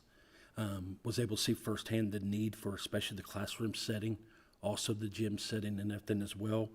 And for those in the audience that might care a lot about SPUDs and everything, and that's what's the city getting out of that, I would say that the city's getting a place that's going to be there for years to come, serving the community, serving a lot of our student base at the University of Oklahoma, and to be able to come there in a safe environment, have the place to worship and everything. So, Okay. Councilmember Blodgett? Yes, I just wanted to say that I fully support this. I love that it's in Ward 7, and I look forward to driving by and seeing the kids playing outside. Thank you. All right. This is Councilmember Bruce, yeah. Quick question for you. Is the property actually owned by ISN? Yes. Okay. Correct. Okay. All right. This is an opportunity for, thank you, Ms. Ring. This is an opportunity for members of the public to make comments regarding this item. Remarks should be directed to council only. Once public comments have concluded, council may choose to answer your questions. Madam Clerk, are there any speakers registered for this item? Yes, Mayor, and I do apologize if I mispronounce these names. Suhaib Anwar, I'm sorry. I tried. Well, good evening, council members. My name is Suhaib Anwar, and I serve as the president of the Islamic Society of Norman. I was born and raised in Norman, and I have been a lifelong resident of Ward 2. I'm here today in support of the proposed Youth Center addition and to provide some perspective how this facility will operate and serve our community. I would like to preface by saying that the Islamic Society of Norman has been a part and parcel of the Norman community for 50 years now, like Mr. Rieger said. The mosque was established on the corner of Lindsay and George in 1976, so it's almost older than a lot of us in this room. The proposed addition of the Youth Center will provide dedicated space for all of our youth-related activities. We have a large population of youth, with a lot of them being OU students. We have a lot of international students as well, and so it will serve these students. Currently, our worship area, what we would say our sanctuary, it serves as our prayer area, as our soccer field, as our babysitting, as our classroom. So this new addition will allow us to have dedicated space and help us serve those needs in an organized and respectful manner. So our goal is to create a positive environment where young people can stay engaged, build relationship, receive mentorship, and participate in productive activities within the community. We are committed to continuing the tradition of being responsible neighbors and active community members, just as we have been for the last 50 years. And we believe that this project will be a great investment for the city of Norman. Thank you for your time and consideration and support, and may God bless you all. Sorry about that. Thank you. Stephen Ellis.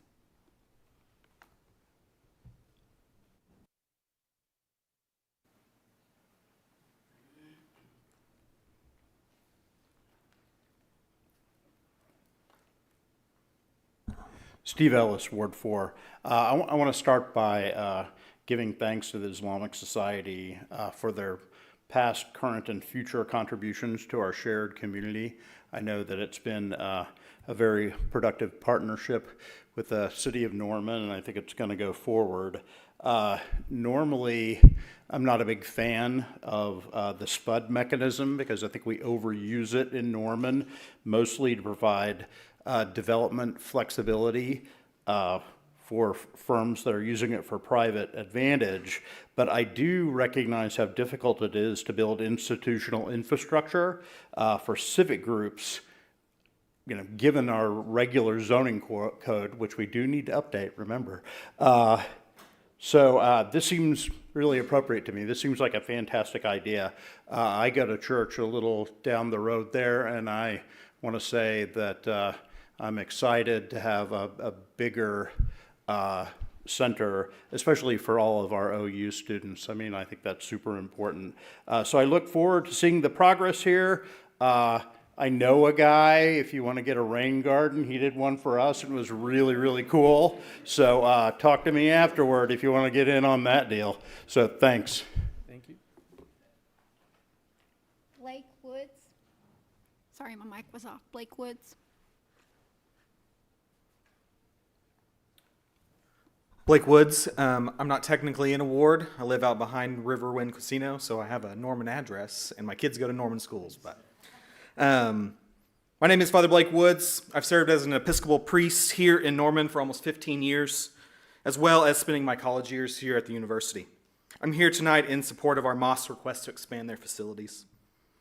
On one level, it's a very simple request. A growing community needs space for its children, for its families, and its common life.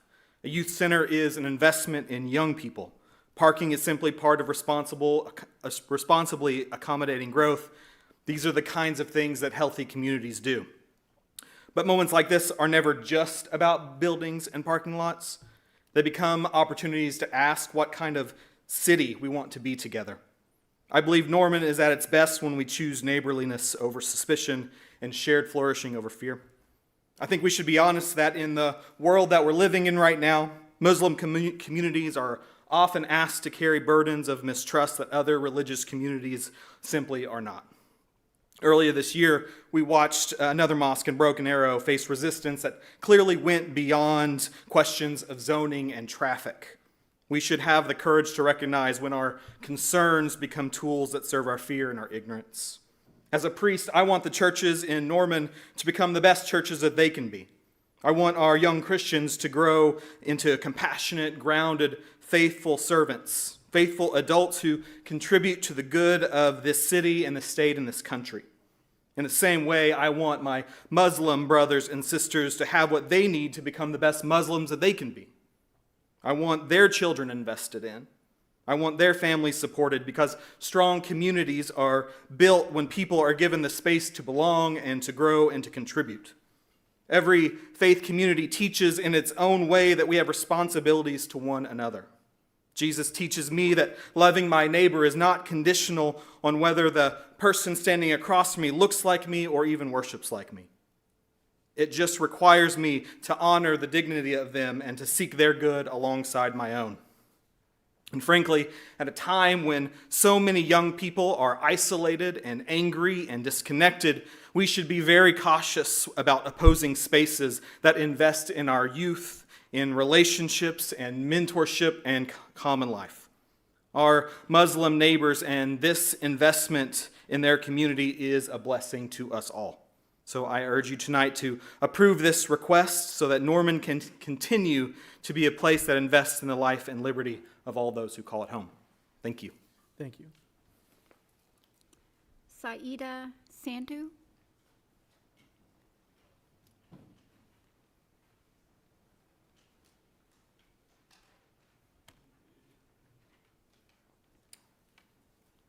Mayor Holman, members of the City Council, and fellow residents of Norman, good evening to you all.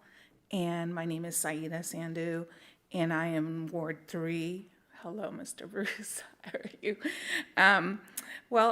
This is my first time being here like this. My children, I had two of my kids that went through the Youth Council, and today's presentation was very impressive. I really enjoyed that, and they learned a lot from it too. They're all grown up now. My journey to Norman, I was born in Fargo, North Dakota. My family moved to Oklahoma City when I was about 5 years old. Kind of grew up there. And then in 1989, I joined OU as a freshman and just really loved Norman, loved the Muslim community in Norman, just loved everything about Norman. And so my husband, actually, when I got married, and he decided to stay in Norman. And we're both graduates of OU. And I have 5 kids, and 4 of them are graduates of OU. And my last one, he's only 13, and I expect him to become a Sooner too. So, yeah. And all of my kids were born in Norman, so yeah. And so Norman is our home, and tonight I'm standing before you to ask the City Council to approve the project to establish a dedicated gym and community center for our city's Muslim population. While this facility will serve as a vital anchor for Muslim families, it is explicitly envisioned as a vibrant, multicultural hub open to everyone. We want this to be an inclusive space where residents of all faith groups feel welcome to gather, build bridges, and learn from one another. True community is built on connection. This center will actively foster interfaith dialogue, joint community service projects, and cross-cultural friendships. A central feature of this vision is a community coffee bar located right inside the facility. So if you've seen the map or the blueprint of it, you'll see we have a coffee bar in there. And this will serve as a casual, welcoming neighborhood gathering spot for Norman residents to work, relax, and converse. Most importantly, the entire center will serve as a dedicated safe space for our city's young people. It will provide a secure, positive environment where youth can study, participate in athletics, and socialize away from negative influences. Currently, Norman lacks a centralized facility where we can consistently host recreational activities, youth sports programs, and cultural events that enrich our city. As Norman looks towards the future, investing in spaces that champion youth safety, interfaith unity, and community health is vital. By approving this project, you are sending a clear message that Norman values progress, inclusivity, and the well-being of all of its families. We ask for your vote of approval to make this vision a reality, and thank you for your time, your leadership, and your continued commitment to making Norman an inclusive place for all of us. Thank you. Thank you. Saba Sandhu.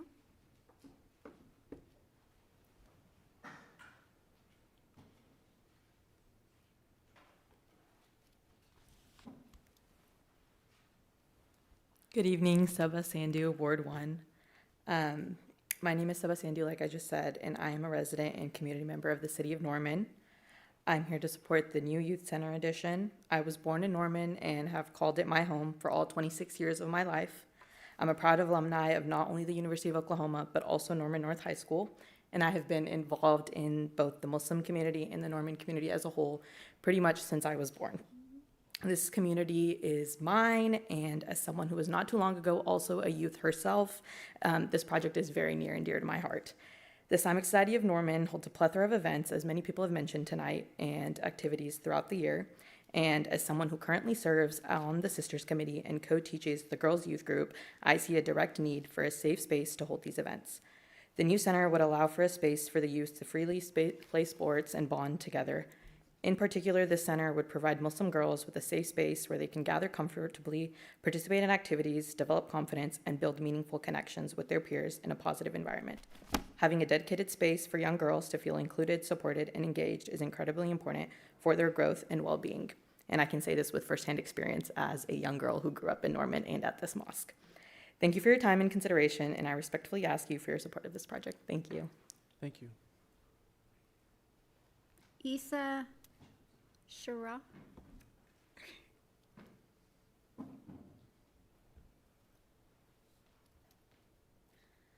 Council members and residents of Norman, good evening. My name is Isa, and I'm an international student and pursuing my JD at OU Law.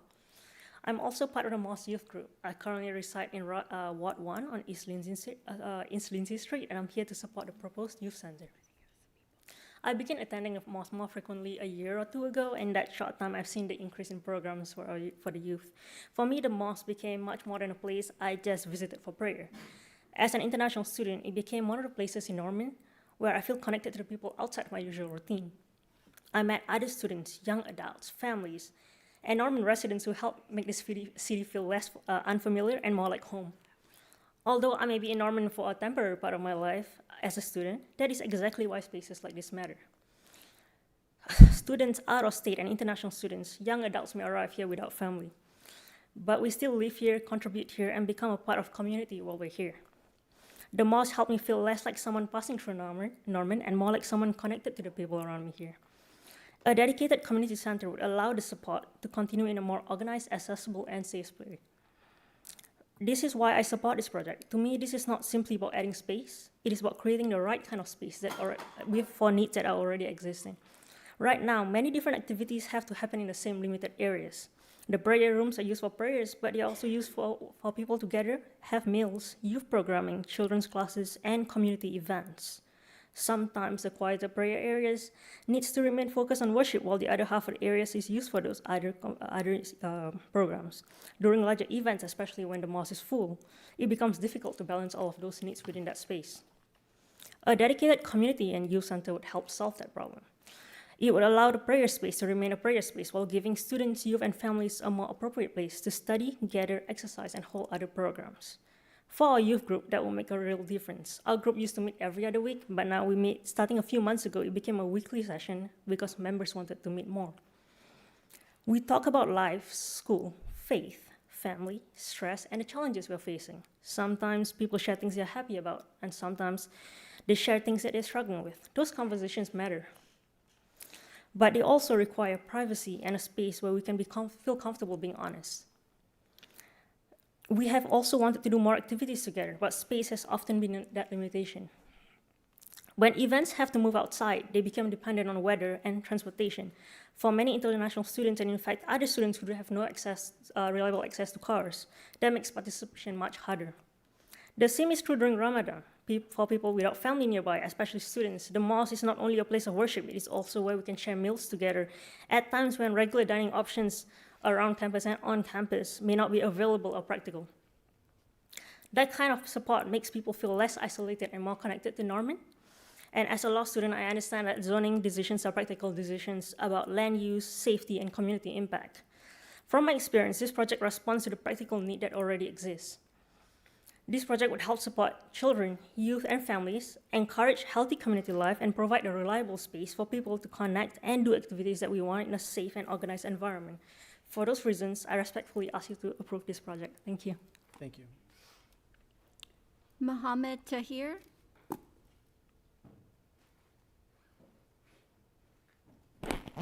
Good evening, council members. My name is Mohammed Mian, and I'm a lifelong Norman resident and a member of Ward 1 and a student at the University of Oklahoma. I was born and raised here, and Norman is truly the only home I've ever known. I'm here tonight to support the addition of the new Youth and Community Center. Growing up in Norman, some of my favorite memories are the things that make this city special.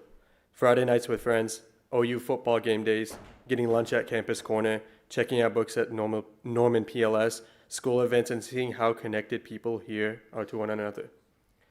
Norman has always felt like a city with a strong sense of community, and that's something I have always been proud of. But as someone who has grown up here, I also know that young people need more spaces where they can feel connected, supported, and safe. Not every student has a place to go after schools on weekends or during breaks where they can spend time in a positive environment, surrounded by mentors, friends, and community members who genuinely care about them. This new center will help fulfill that need. For many youth and college students, community spaces are places where confidence is built, friendships are formed, leadership skills are developed, and people find a sense of belonging.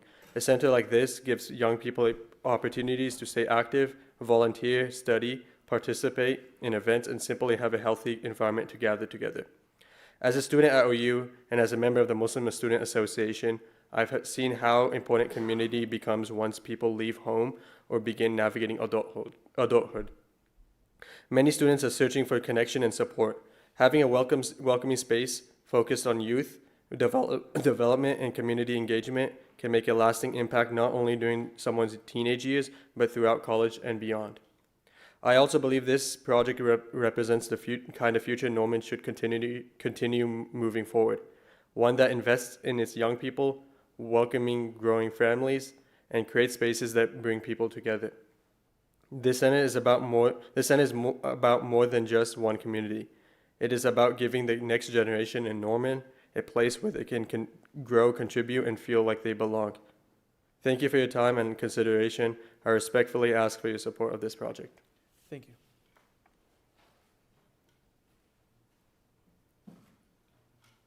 Alex Lanfear.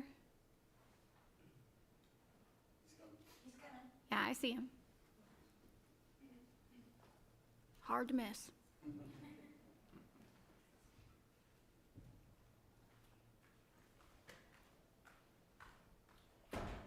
Alex Lanfear, Ward 2. I just want to say that I support this item. The Islamic Society of Norman has been a great partner in the Norman community for many years. I've had classmates, coworkers, neighbors, friends who are members, always been incredibly hospitable. I've been to a few of their iftars. I've really enjoyed them. Yes, please vote yes tonight. Thank you. Thank you. Ella Crenshaw.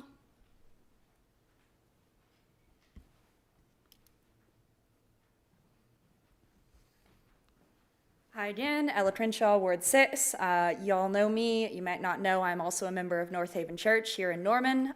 We are located on Main Street in the old homeland.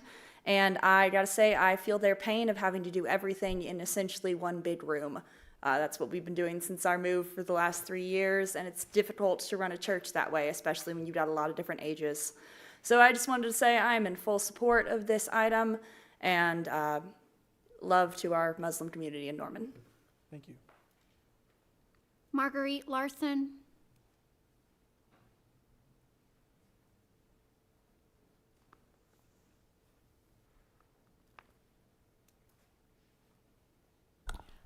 Marguerite Larson, Ward 6. I'm overwhelmed. I am so happy that this is going to happen because you all are going to say yes. I know you are. This is something that the community needs, not just the Norman community, but the Muslim community, and we should be welcoming them and just excited for them. So I am counting on a yes for this. Thank you. Thank you. I believe Floyd is still gone. Cindy Rogers. She had to step out, so she authorized. She's pass. Okay. Aisha. Ollie.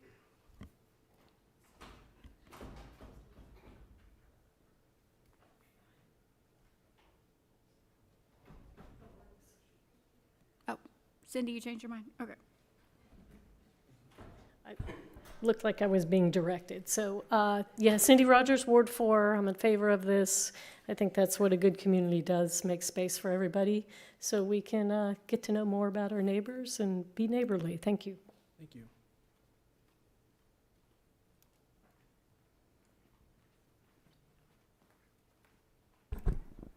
Good evening. Aisha Ali, Ward 3. I am a third, or my children are the third generation Normanites. You saw a lot of community members, some I grew up with, some I helped, I don't want to say raise, but saw them grow up in this community. And the beauty is we're all asking for the same thing, the same rights everyone else in this community has is a place of worship, to have what you heard a lot of the younger individuals asking for, a safe space. And, you know, ideally one older, my age or older, would think, you know, what's going on, or is something toxic or dangerous outside. But I just kind of Googled what a Gen Z idea of safe space is with COVID and everything going on. They're looking at not necessarily physical harm, but more of psychological, emotional validation, a place for transparency and having conversations. And some of them alluded to that. They're wanting a place to grow up and have communication and have a place where they can build bonds. And when they're having prayer late night, they can go while their parents are still praying and do a midnight run for, I don't know, sometimes they go to Fat Shack or Brahms and come back and no one worry where they were because, you know, they are communicating with each other. And if those who have visited the mosque, they know that our armpits are on top of each other and we're just kind of like this and we're just shoved into a small area. And it becomes hard to communicate and it's hard to grow in that environment and enjoy yourself. And so that's all we're wanting is a place where these children can have good memories and have those environments. And on a side note, I want to also thank the city, because as we have been growing, they've been doing a great job of working with us and giving us access to the rec center and other facilities when we have the need for a gymnasium and other things. And that's been great, but it would be nice to have our own space that we can care for and not constantly, can we have the keys? Who's going to watch us? Do we have to clean up? What do we do? And that's what we've been doing for the past few decades. And it would be nice to have our own space. Thank you. Thank you. That's all I have, Mayor. All right, anyone else from the audience that has not spoken that would like to speak, come on up. Good evening, Council.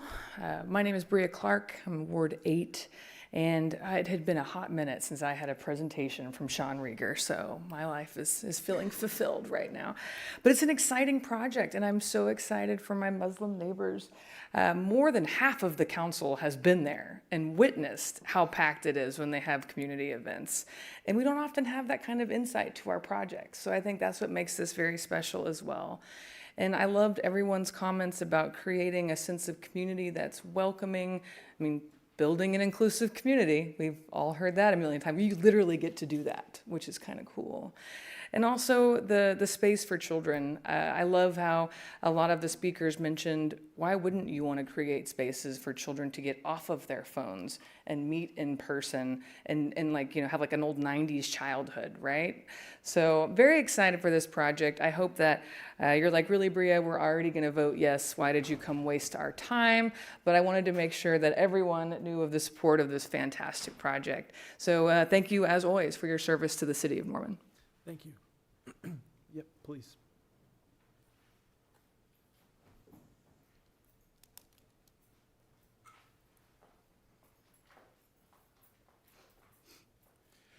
Caleb McGee, Ward 4. In the time that I've been doing the work that I do, I've met a lot of people who, I'm not a religious fellow myself, but you're not going to do this kind of work without running into a lot of folks who are of faith, and teammates are teammates. That's always a good thing to have. And the Islamic Society, in the time that I have been doing this, are teammates. They are neighbors. That's what community is about. And they have been. I'm 41 years old, and they've been here longer than I have. So I would like to encourage you to vote yes. Appreciate your time. Thank you. Anyone else from the audience who has not spoken that would like to, please come up.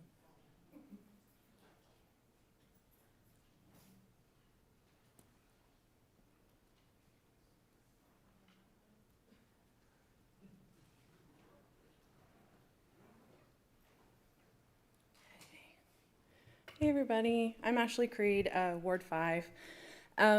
I just wanted to echo all of the really beautiful sentiments tonight, but I've been honored to get to attend ISN's iftar dinner for the last few years, and each time I've been welcomed with open arms, and I've witnessed and felt love and joy and left learning something new.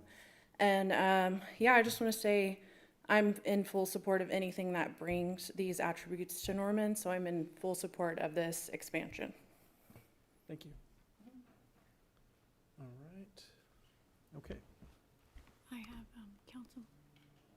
Are we going to take council comments? Yes. Are there any comments from council and? Or Grant. Okay, Councilmember Grant. Yes, I was waiting till all the public speakers spoke. I just have to say I'm so grateful that there has been nothing but support said tonight. That's the Norman I know. I also want to say that I've enjoyed the iftar dinners I've been invited to. They've got great hospitality. I see the need, and how cramped it is on both sides. I also want to say the last iftar dinner, I think there was some leftovers, and I was being asked where could we take them, and the homeless shelter was an option, so it was a privilege to connect those members with our shelter, so that in the future, if you have food to give our unhoused neighbors, I definitely appreciate that. And building on an inclusive community, I know we have Afghan refugees in addition to students and Norman-born Muslims.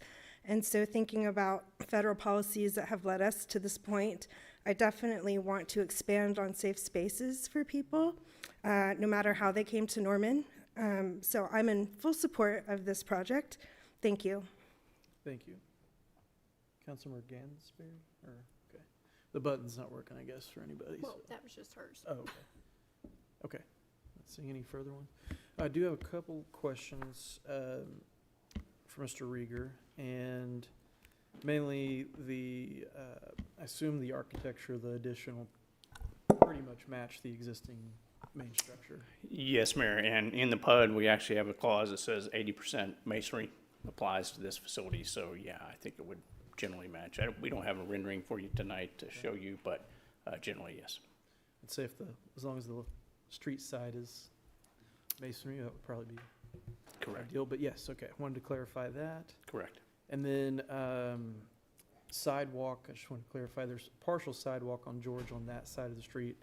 I assume that'll be extended on down That's, part of the parking lot. yes, sorry, Mayor. Yes, that's correct. So we would extend sidewalks on both sides, and the PUD reflects that. We've said in the PUD that the sidewalks will be continued on both sides. On McKinley and on George? That's correct, Mayor. Perfect. All right, that's the only questions I had. The rest of mine were answered. Thank you. Okay. Well, like others have said, I don't have much other to add other than I did grow up in this area. I used to walk to the football games with my dad, and we walked right past this location many times over the years before the current facility there, when it was just a couple houses next door to each other. So it's been a fixture in this location my entire life for as long as I can remember, and obviously before going back to 1976. I've also lived on McKinley Avenue recently at the other end of the block, and always found the Islamic Society to be very good neighbors in the neighborhood, have been very generous with support of nonprofits and local organizations, and have always been very welcoming of anybody that wants to come into their congregation and see what they're about, and have that experience. If you want to learn more, they've always been very welcoming in my experience. So I voted for several church expansions in Norman, from Catholic churches to Baptist churches to several other ones that I've voted for over the years. And so I'm proud that Norman is a place where people feel that they can freely exercise their religious freedom and liberty, and believe in the things that they want to believe in. And so I feel like that is a strength in our community. So based on all of that, and having been the Ward 7 representative for 12 years, having this in my district, again, always very good neighbors in my experience. So I'm very excited and proud to be able to vote for this evening. So if there are no further comments or questions, okay. The motion on the floor is to adopt the ordinance on second reading, section by section. Council members, you may cast your votes.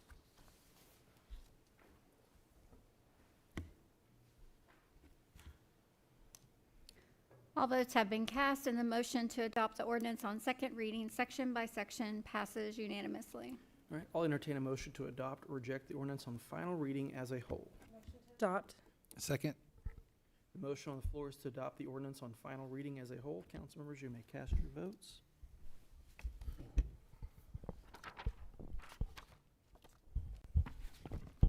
All votes have been cast, and the motion to adopt the ordinance on final reading passes unanimously. All right, item 27, an ordinance requesting a partial closure of a 6-foot width utility easement located within a portion of Lot 15, all of lots 16 through 29, and a portion of Lot 30, Block 4 of Hardy Rucker Addition. I'll entertain a motion to adopt or reject the ordinance on second reading, section by section. Motion to adopt. Second that motion.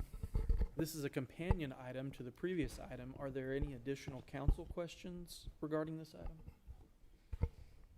Okay, not seeing any. Are there others that would like registered to speak on this item?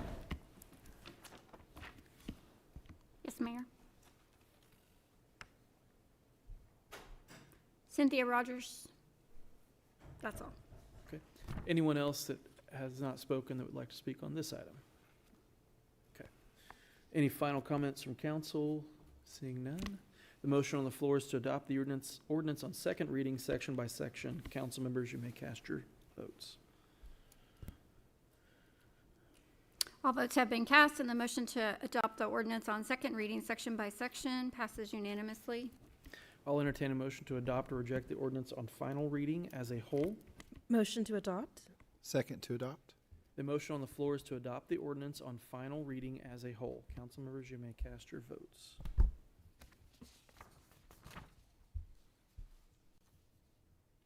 All votes have been cast, and the motion to adopt the ordinance on final reading passes unanimously. All right, item 28.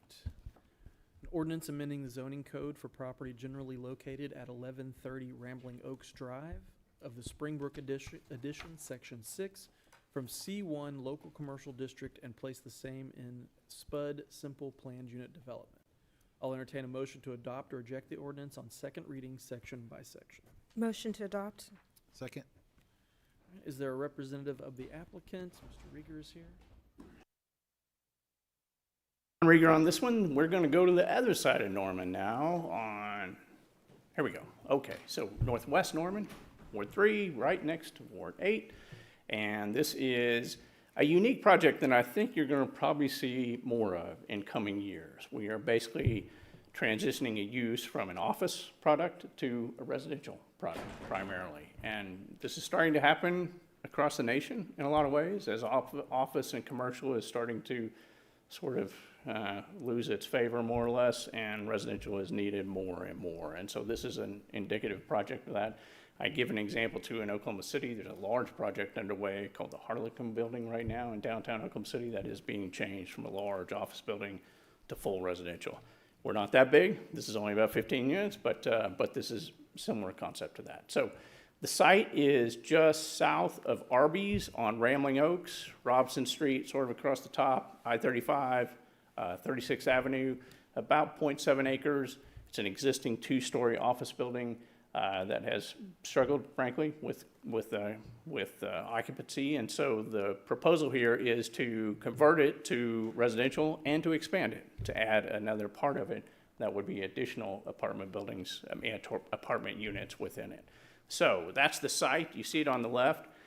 I don't have a rain garden to show you again because this is already 100% impervious. This site is completely covered, and we're not changing that. We will continue the complete coverage of this site. But you see it now on the left. You see basically the building and parking.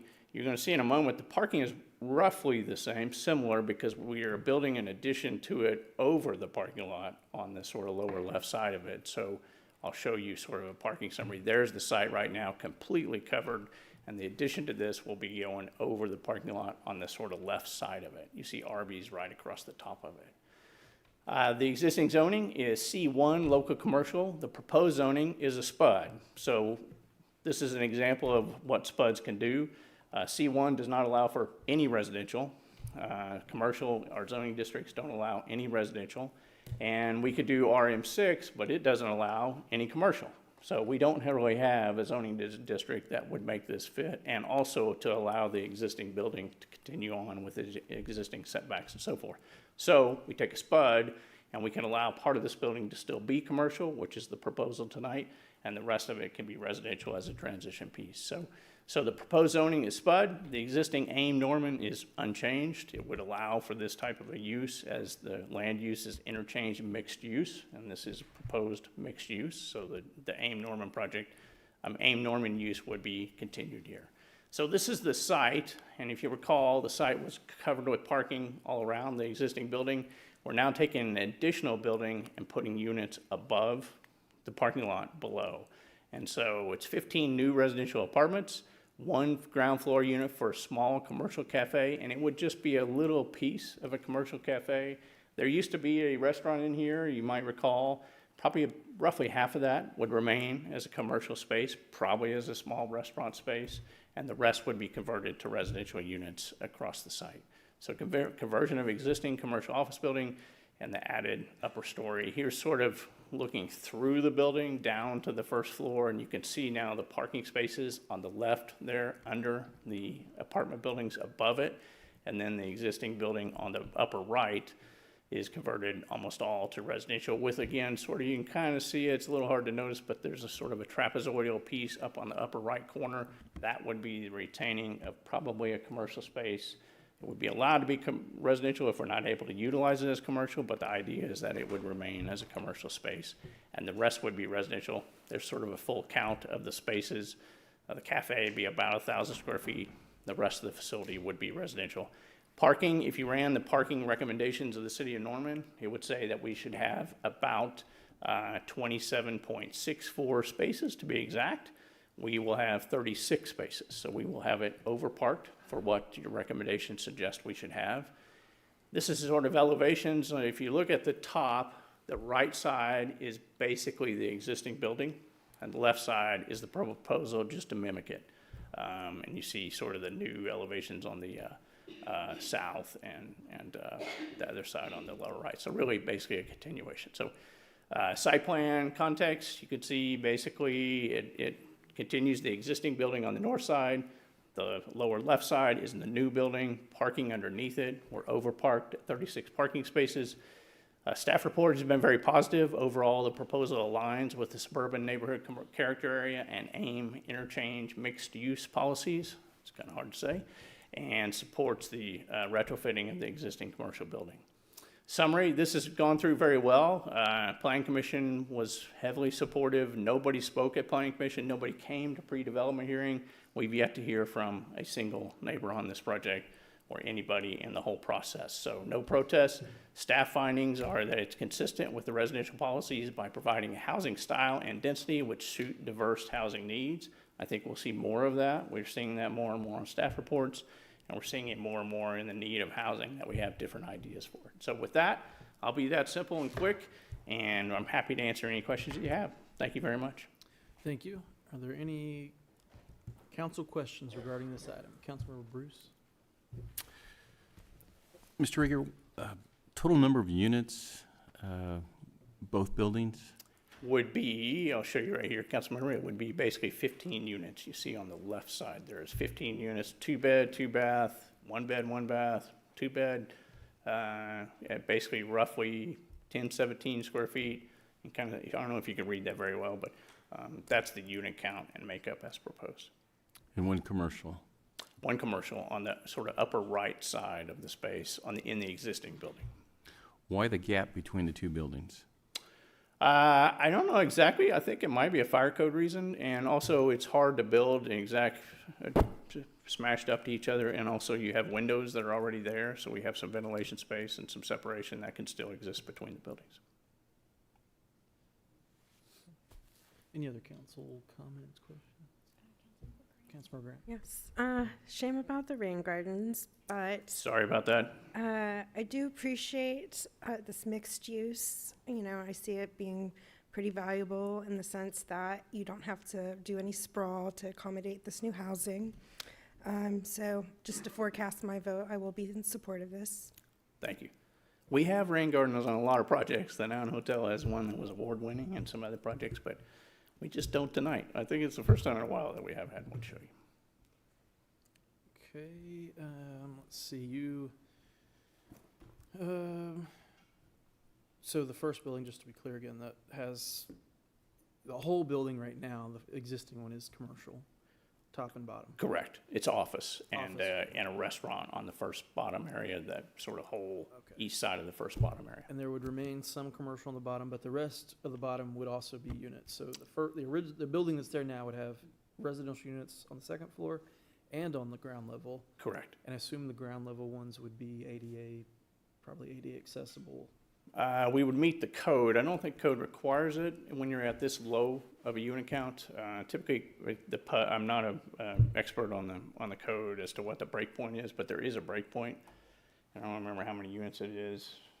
And with ground level, if there's ground level residential, then there's not a requirement to have a elevator. I can't recall, but something like that. Well, we do have to have. And is there already an elevator in this building? I haven't been. I believe there is. Yes. Okay. And then, yeah. And then the new one is being built above the existing parking lot. That's correct. Yes. And is residential entirely. That's correct. And then, okay, yeah, that's the question I had just to clarify. Okay, thank you, Mr. Reader. Thank you. This is an opportunity for members of the public to make comments regarding this item. Remarks should be directed to council only. Once public comments have concluded, council may choose to answer your questions. Madam Clerk, are there any speakers registered for this item? Yes, Mayor. Stephen Ellis.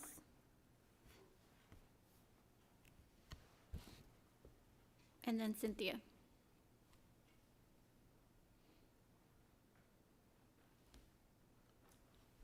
Steve Ellis, Ward 4. Since I oftentimes think we need to do SPUDs differently, I must say I like the idea of recycling a building that's not going to be used for offices into housing. And I recognize that that becomes a lot more expensive if you have to meet a lot of zoning requirements for residential. So I think this is probably a good idea. I was just wondering about the, how this fits into our desire for more housing affordability, or are any of these units or the kind of thing that would count as affordable housing, or is this market rate, or how is this going? So just a question. Thanks. Thank you. Cynthia Rogers. That's all, Mayor. Anyone else in the audience that has not spoken that would like to speak on this item, please?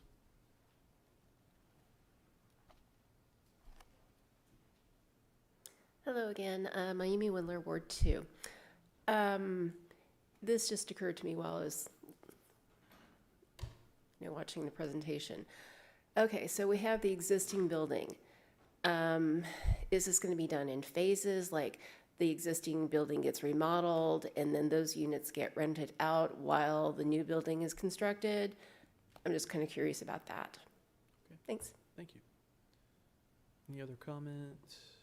Seeing none. All right, any final comments from council on this item? Councilmember Grant? Yes, I was going to ask Mr. Rieger to come back up.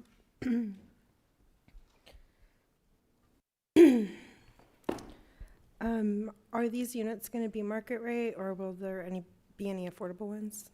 Market rate, we've had this conversation a lot over the years, really, and as I often say, this applicant has not asked for any public financing, TIF, any HUD financing, anything like that.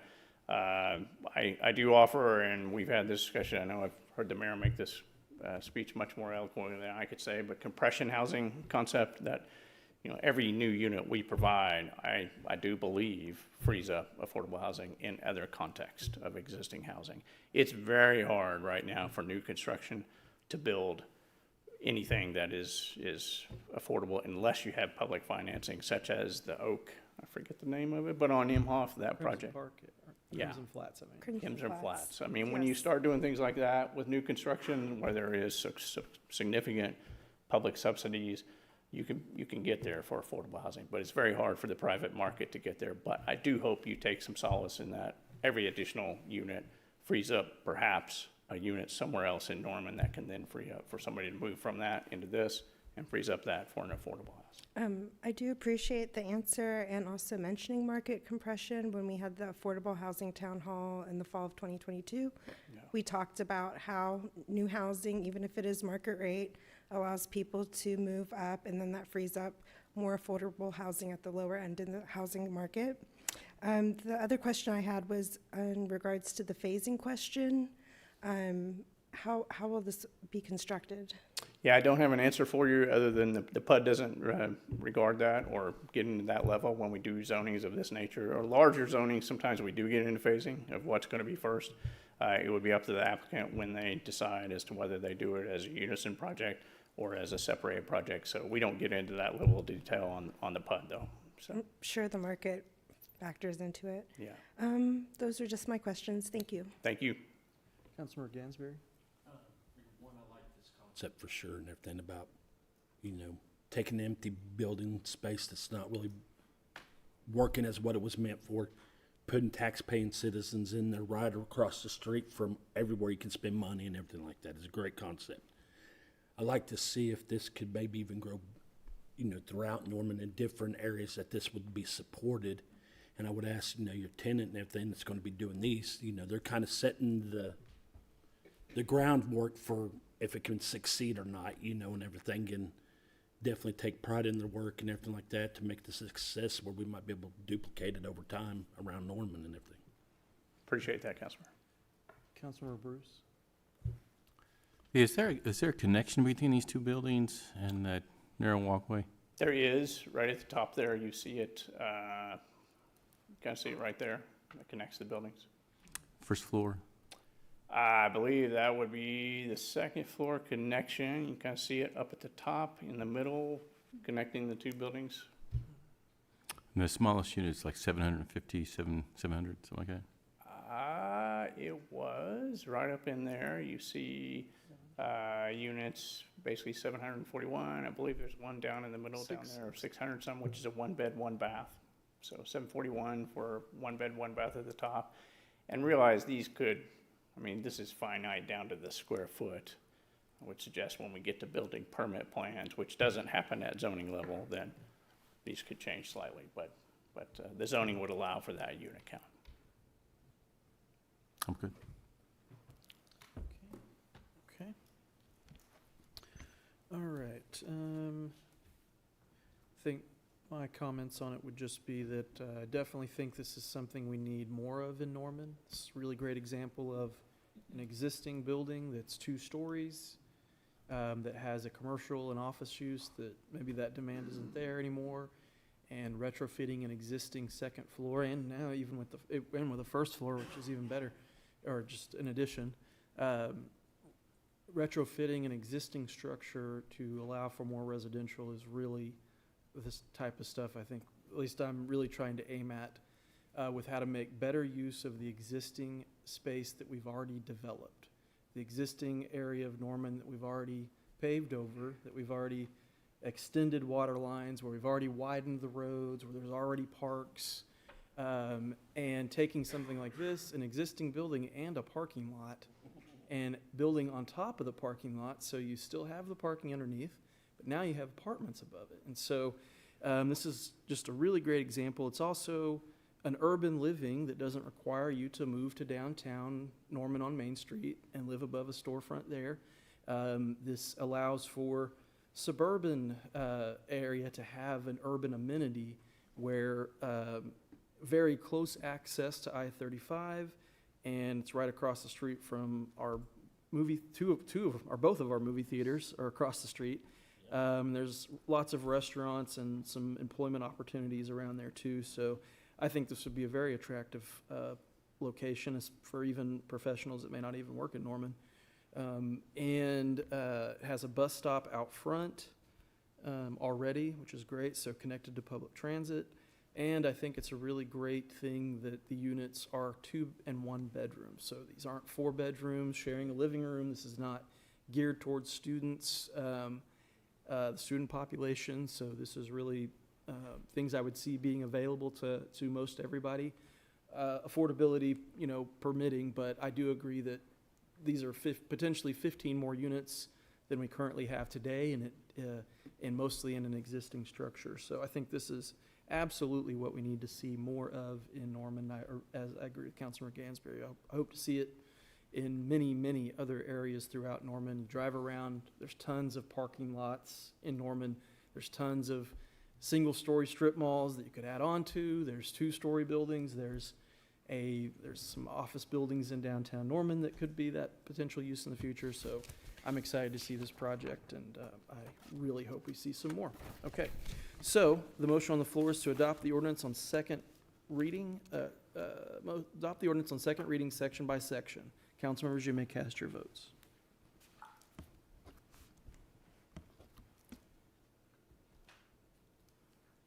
All votes have been cast, and the motion to adopt the ordinance on second reading section by section passes unanimously. I'll entertain a motion to adopt or reject the ordinance on final reading as a whole. Motion to adopt. Second. Motion on the floor is to adopt the ordinance on final reading as a whole. Council members, you may cast your votes.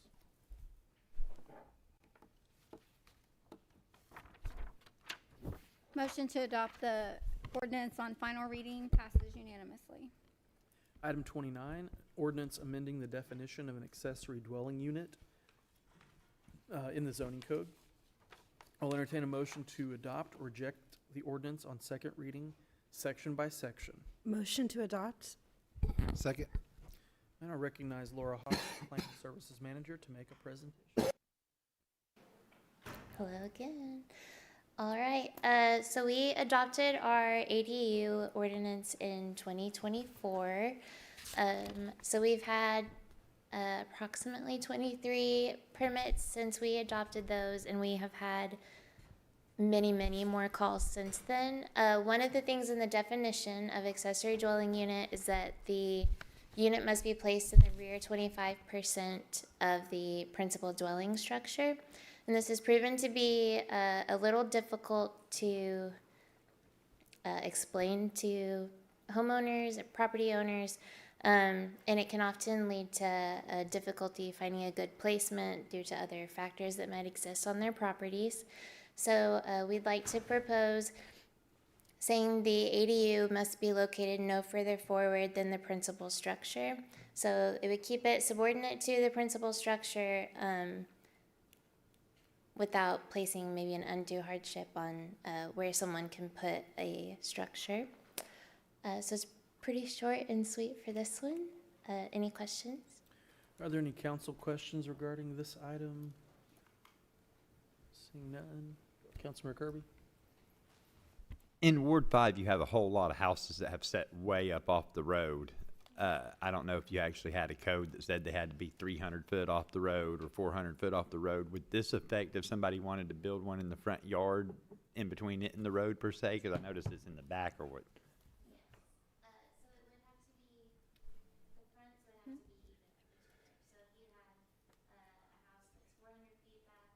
And the front setback is 100, you couldn't place it like 200 feet back. It would have to be at the same as the principal structure. So then this is pretty much uniform for all wards? Yes. Yeah. So anywhere an ADU is allowed, this is how it's defined. So the placement is in the definition, which would apply to all ADUs. Is that something we're stuck on for the fact that, once again, some of these yards in town, you could put 20 of them inside of a yard in Ward 5. So once again, have you, I don't know if you ever dealt with OEC or OG&E, but if you try to go more than 100 foot off the road, they charge you. I'm talking a lot to go that extra footage. So like newer, once again, if my son was to build a house on my property and it was a lot more financially sound to put it 100 foot from the road instead of 300 foot back from the road, what you're saying is this code would make it where they have to stay. Yes. So all accessory buildings are meant to be subordinate to the principal structure, so they shouldn't really be placed in front of it. I'm not sure if there could be language added to like A2 saying that they could be in front of. I don't know the solution for that, but as written now, yes, they would have to be even. Would it have been that way with how it was written before these changes? Yes, it would have to be in the rear 25%, so even further back. So if your house was 100 feet, you'd have to be in the rear 25 feet of the structure. I mean, it's not something we can solve now, but can we talk about that more in the future? Yes. We can definitely revisit that. Yes, ADUs are definitely a work in progress. We took this from, I want to say it was Durham. Yeah, that's what we were told was kind of the ideal. And then, kind of working with it, we realized it can be complicated. Since ADUs were approved, what ward has used it the most? Ward 5 has had like one or two more than everywhere else. So it's pretty active here in Ward 5? Yes. Okay, mostly thank you. Ward 4 and Ward 5. Councilmember Grant? I was just curious, for the A1 and A2, are there setbacks from the road that are required? Yes, there. I don't remember A1. A2 is 100 feet from the center line of the street. I can tell you.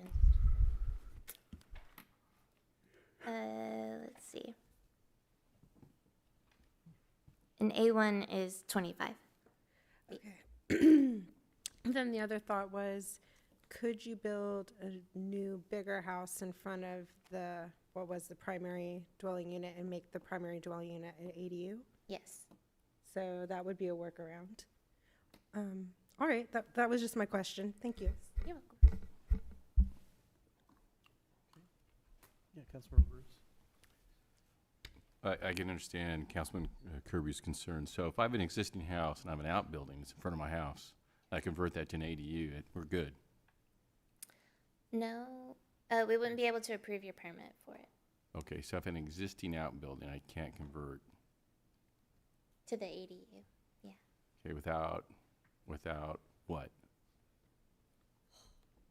Without special approval somehow, or? This can't go to Board of Adjustment because it's a definition of a use. So I don't think there's a workaround.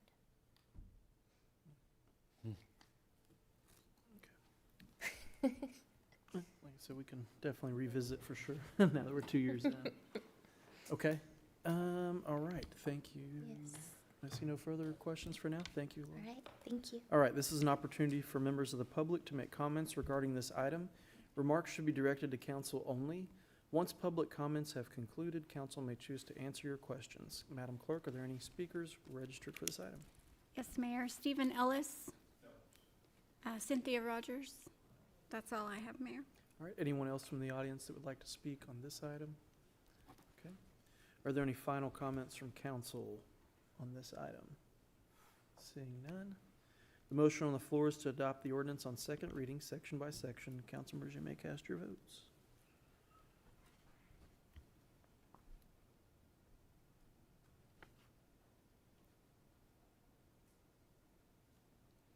And just a note that Councilmember Hinkle has stepped out. All votes have been cast and the motion to adopt the ordinance on second reading, section by section, passes unanimously. I'll entertain a motion to adopt or reject the ordinance on final reading as a whole. Motion to adopt. The motion on the floor is to adopt the ordinance on final reading as a whole. Council members may cast your votes.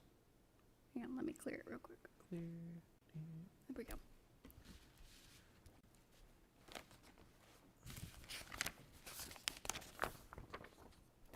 There we go.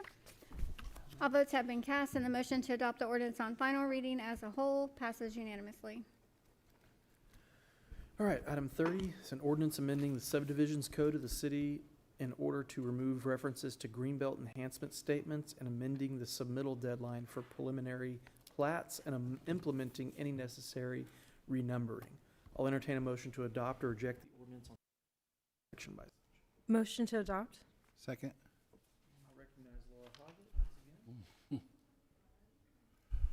again. Okay, so in our subregs, it still says that you need to submit a Greenbelt enhancement statement, but the Greenbelt Commission was removed. I can't think of the word right now, but we don't have Greenbelt Commission anymore, so they don't need to turn in a Greenbelt enhancement statement.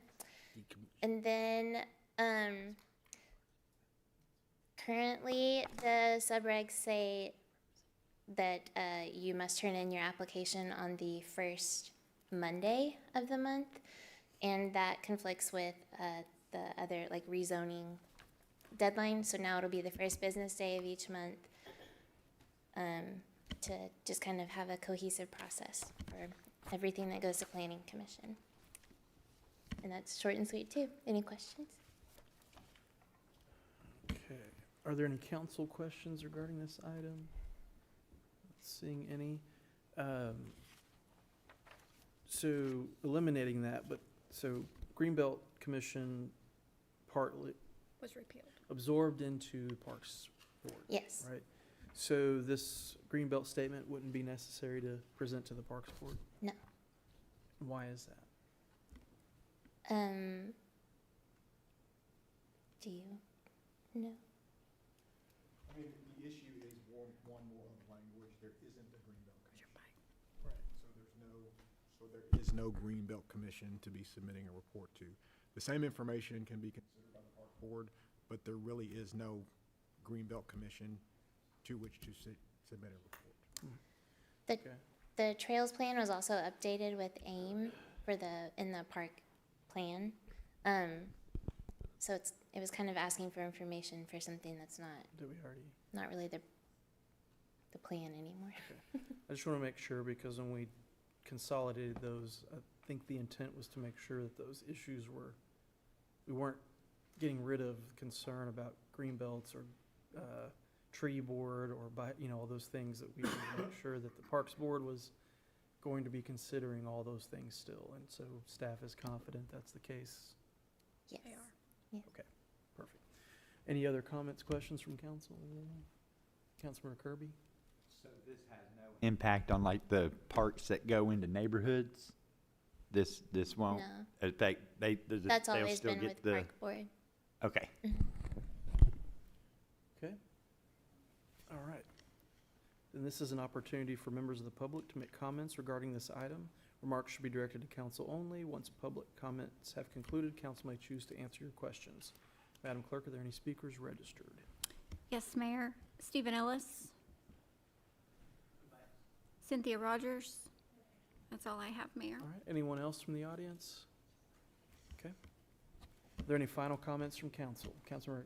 No? Okay. I know the buttons have been weird, so. A little sticky. Okay, the motion on the floor is to adopt the ordinance on second reading, section by section. Council members, you may cast your votes.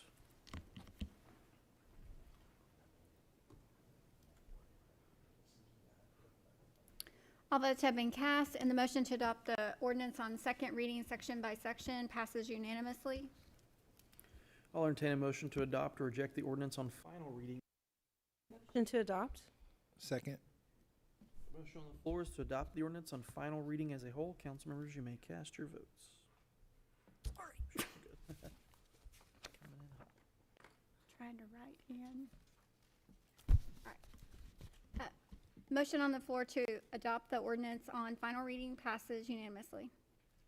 All right, item 31 is an ordinance adding Article 12-7 to the city code, creating procedures for the creation and implementation of tax increment finance districts.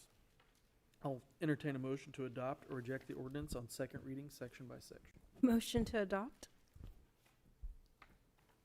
Second. All right, and I'll recognize Catherine Walker, Assistant City Attorney, to make a presentation. Thank you. We talked about this a couple of weeks ago, I think, in a council conference, but I'll go through it again just quickly. This is something that the Oversight Committee has been working on for a number of months. The idea being that we could create a process to consider tax increment financing that goes above and beyond what the Local Development Act requires to address some of the concerns that we hear about TIF proposals in Norman. This is what that new process looks like, and I'll go through it in more detail, but those first, the top row is the new part, the bottom row is the statutory part, which we will still have to follow. And we'll talk a little bit more about that. It's going to take about 6 months, we think, to get through the process. It all comes about because of the authorization in the Oklahoma Constitution. So Article 10, Section 6C is what empowered the legislature to pass the Local Development Act, granting cities the ability to provide incentives, assistance and development financing, and things like those. The Local Development Act tells us what qualifies for tax increment financing. It sets out some guidelines. I've highlighted the top two because I think those are the two that are most controversial in Norman in the proposals that we've had in the past. That's the but-for test, that the Local Development Act tools be used where investment, development, and economic growth is difficult but possible if the Act provisions are utilized, and that the tools are not to be used where reinvestment, development, and economic growth would have occurred anyway.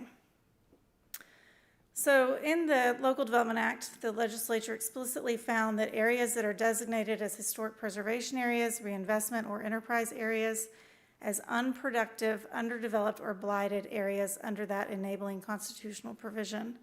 That's been interpreted by the Supreme Court in 2005. Oklahoma City had a project to rehabilitate the Skirvin Hotel. They used TIF funding for that, and Mr. Harvey sued the city of Oklahoma City, alleging that the Skirvin Hotel was not in a blighted area and development would have occurred anyway. So it violates those first two guidelines. The Oklahoma Supreme Court said no, it's part of an enterprise zone, which means it's by definition unproductive, undeveloped, underdeveloped, or blighted, and therefore it automatically qualifies for TIF financing. Because it automatically qualifies, it doesn't violate the Constitution or those guidelines. The AG weighed in 2019 on another project where someone asked, how is the city's compliance with those guidelines measured? Again, focusing on number 1 and 2, that but-for test. Districts in historic preservation, reinvestment, or enterprise areas are per se consistent with those guidelines. I bring all this up because some of the dissatisfaction we hear in the community comes from projects that occur in enterprise zones. They wouldn't pass the but-for test, but because they are in an enterprise zone, they automatically qualify and meet those guidelines. So you can see here what that test is there on the left side, and then of course the remaining guidelines are followed regardless of what the designation of the property is. This ordinance would create a but-for test even for those areas that are designated as enterprise zones or historic preservation areas or reinvestment areas. In that test, it's not identical to the state statute, but we're looking at areas where they qualify under the Local Development Act, but maybe development's still difficult because of constraints out there, and so they would be possible with some TIF assistance, and so that's really the but-for test in the proposed city ordinance. Keep in mind, we still have to follow the state law no matter what, but this provides us some sort of test by which to measure projects that automatically qualify because of their location in a designated enterprise zone, historic district, or preservation area and reinvestment areas. We also have some other layers of sort of qualifiers in the ordinance. You have to make a determination that use of a TIF district is an appropriate incentive tool. The area proposed for designation is projected to increase in real property taxable value within the first 5 years following establishment of the district. Proposed districts are expected to support in the urban areas development or revitalization across properties of multiple separate ownership. And then the TIF is expected to support and encourage development that would have a positive net fiscal impact on the city as a whole. And when we look at these proposals, there's not a lot in the Local Development Act about how to analyze them and how detailed the reports have to be, and that's another point of frustration, I think. So we're adding in here an economic and risk analysis. This happens early in the process, so an application is made to create a TIF district, and that's really the first thing staff does is this economic and risk analysis to look at the proposed TIF district, get information, things that will help you all make the decision, but will also help the Statutory Review Committee and some other review boards that we've added to this process. We also have a provision that talks about how the projects, after a district is created, how those projects are to be analyzed. That's in section 12-706. And then we create, as I said, a couple of other layers of review. The Ad Hoc Stakeholder Committee, one of the criticisms is residents don't get enough input, particularly impacted residents, so residents within the district area or residents adjacent to the district area. And so this would create an ad hoc stakeholder committee to review those proposals, made up of 7 members representing businesses, residents, and nonprofits within the project radius or a specified area, project area or specified radius thereof. After they complete their process, then it would go to the Economic Development Advisory Board, which is an existing city board that requires different levels of expertise for the appointees. The primary role there is for them to look, of course, at the economic and risk analysis and really dig deep into that. That will also help develop the impacts to taxing jurisdictions, which is required to be included in the project plan and required by to be developed by the Statutory Review Committee. This doesn't replace the statutory process, it's just meant to supplant it, or supplement it rather. And so you see then after the Economic Development Advisory Board is done with its analysis, then we would be coming to council to see if you guys want to appoint the Statutory Review Committee. You'll actually get that economic analysis before you appoint the Ad Hoc Stakeholder Committee, so you'll have that information early as well. All of this information would be provided to the Statutory Review Committee so they could go through their statutory process. And then once they make the recommendation, it goes to Planning Commission and then to council and council votes on it after 2 public hearings. So again, this is the new process. that would be implemented by this ordinance, and I'm happy to answer any questions. All right, thank you. Are there any council questions regarding this item? Councilmember Grant? I just had more of a comment, which is thank you for your help and your work on this. I got the opportunity to talk to 2 Oklahoma City council members about TIF processes, and it sounded like this kind of ordinance would help them as well. Mainly have information before the statutory review committee is formed. And I know that has been a problem for us with other TIFs in the past, so I'm looking forward to having something that gets the information out and then has multiple eyes on it before it starts that statutory review process. Councilmember Bruce? Can you talk to me a little bit about the economic analysis and thinking forward? Who would we reach out to really is an expert in that field? There's a number of people, or number of firms out there that can do that kind of work. I think it probably depends on the complexity of the project. In the past, we've used a professor at OU. We've used, actually, we've used a couple different professors at OU. We've used a firm in Oklahoma City that's led by someone who previously led the Alliance for Economic Development in Oklahoma City. And then we've hired firms outside of the state to assist with analysis.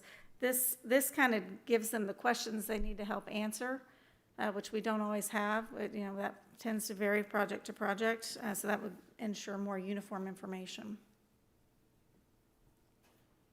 Thank you. Are there any other comments or questions regarding this item from council?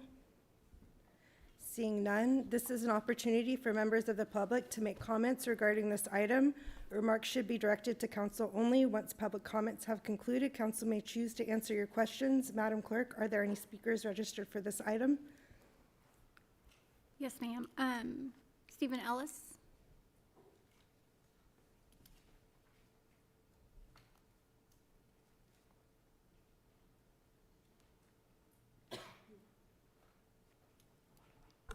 Steve Ellis, Ward 4. I think it's gratifying to see the city working on a policy to better vet tax increment financing proposals. Unfortunately, the policy that you're looking at tonight really isn't adequate to the task. If you do pass it, don't think that you've resolved the community issues, because it doesn't. And I think that better course of action would probably be to go back and rework a bunch of the stuff before we start to get proposals for current TIFs. The problem with the current policy is that it mixes up purposes of TIF in a way that undermines the evaluation of future projects. I've sent this to you in the form of a paper, but there are really only 3 potentially nested purposes of a TIF: to advance a given project, like you might want to build a park; to boost the economic prospects of a subsection of town, say you wanted to create a commercial center on the southeast part of Norman to help East Norman; or 3, to boost the economy of the whole town in such a way that there will be a positive return on city tax proceeds, which is what the Rock Creek TIF is supposed to be about. Proposals that serve the first 2 purposes need to be understood as expenditures. They're consumption, they're not investment, and they need to be evaluated as such. A proposal that's supposed to serve purpose 3 is an investment and needs to be evaluated as an investment. There's more to it, but notice, and this is really the important point, you have to do a different but-for analysis for each of those 3 purposes. For type 1, you need to determine whether a particular project is going to happen without the TIF. That's your but-for question. If you have a type 2 question, you need to not only determine that, you need to determine whether or not the purpose, in other words, the actually helping the area of the town, could happen with or without that project. So the but for is actually a larger question. And for type 3, it's a really, really complicated question because you have to look at the entire economic trajectory of your town to see whether or not the TIF is going to enhance overall economic development, which requires looking very, very closely at diversion issues, as we saw with the Hunden report on the Rock Creek TIF. As the goals for TIF become more expansive, the evaluative needs grow exponentially, and these criteria do not recognize that fact. A couple of other minor points, but I think they're even more than these.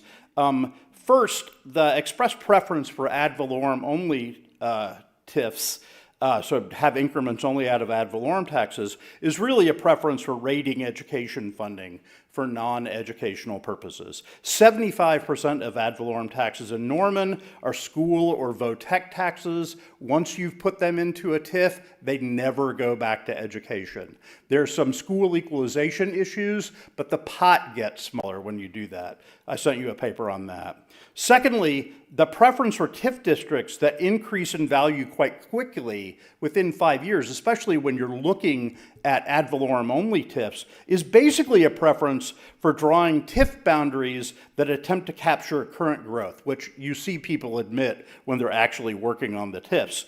And that virtually guarantees that they're going to fail the but-for test for type 3 TIFs. You can't, it turns out it's almost impossible to use tax increment financing in order to enhance the fiscal position of a town. There's a lot of empirical evidence about this. So if we're going to get into the TIF business, we've got to recognize a ton of these distinctions.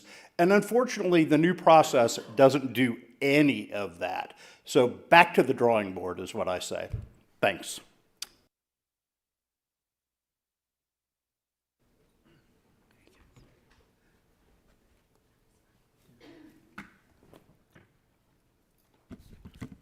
Miami Windler, Ward 2, I really do not like going after him.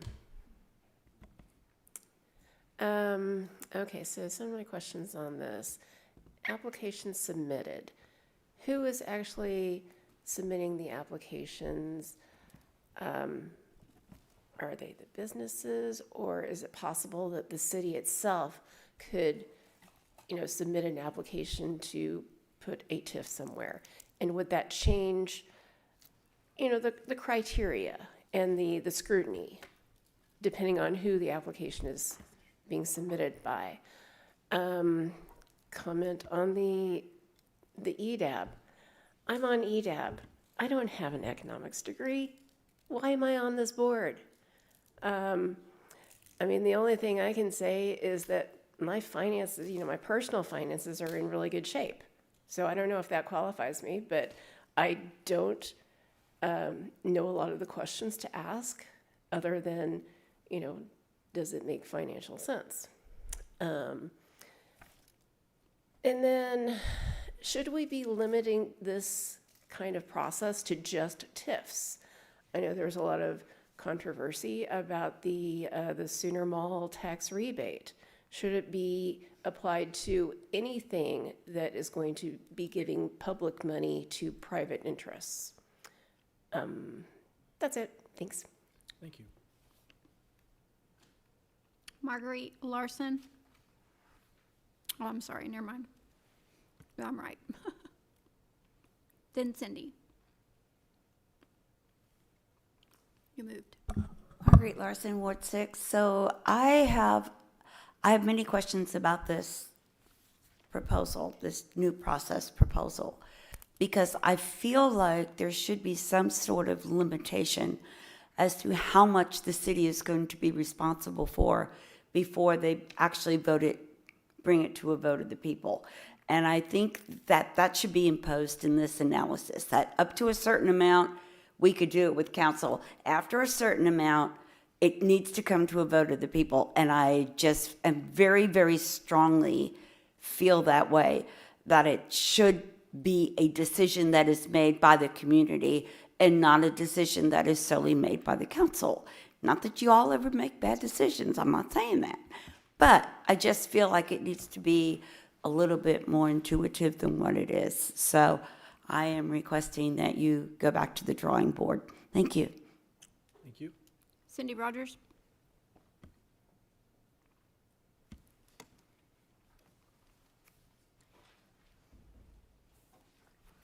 Cindy Rogers, still Ward 4, and I'm still an economist. I've actually been studying this sort of thing for more than 30 years, so my whole academic career, this is the sort of stuff I look at: local economic development, program evaluation. How do you assess if things are going to work out? And there's just one thing, as an economist that studies this stuff, there's great confusion about the but for. So, and I was very surprised to see, I looked at the earlier draft that actually had but for. The but for condition is simply nothing will happen. The area won't develop without the TIF. So the area, not a particular project, not the building you're going to build, it's the area. That is the but for. And in the state Local Development Act, that's actually paragraph 2. So Attorney Walker talked about paragraph 1 or section 1 and section 2. And the section 1, which is the part that made it into this draft, is the financing would be used in cases where investment, development, economic growth in line with the city goals of the city is difficult but possible with TIF assistance. That is not the but for question. Okay, that is, hey, it's hard and we're going to help them out. Now, it is true that the Oklahoma Supreme Court decided that meeting this difficult but possible condition, for whatever reason, I don't know, they decided that that then means that the but for condition is met. But those are different conditions. And pretty much this new policy took out the but for and just said, oh, it's hard, but possible. And that's just not that's not what's in the Economic Development Act, even if that's how the state Supreme Court decided that. So there's what's legal to do, maybe what would be hard to be challenged, but then there's what you actually want to do with the TIF policy. And that is, you don't want to spend money on stuff that's going to happen anyway, or on areas that are going to develop. And so targeting areas that you think are going to grow quickly in the next 5 years, guess what? Those are areas that are going to develop. There are other programs you can use. Maybe you give some loans or whatever, but you don't use a TIF for that. And the one glaring problem with this whole policy is the public wants to vote on this.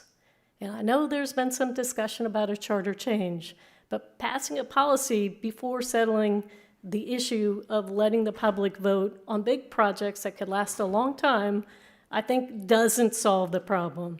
And the final problem is the huge failing with the ARENA TIF, the UNP TIF number 2, was that the economic development agreements were passed the same night as the TIF ordinance, which gave the public no time, and also council, no time to see how well that agreement aligned with the TIF policy. And this does nothing to solve that issue. But you could do something. You could pass a resolution that you're going to give it at least 30 days so you can have proper vetting. And then as for what those OU professors did, colleagues of mine, they did not do economic impact studies. They did not do risk analysis. They did some projections of what might happen, but that's not an economic impact study. And if you don't know that, then perhaps you shouldn't be.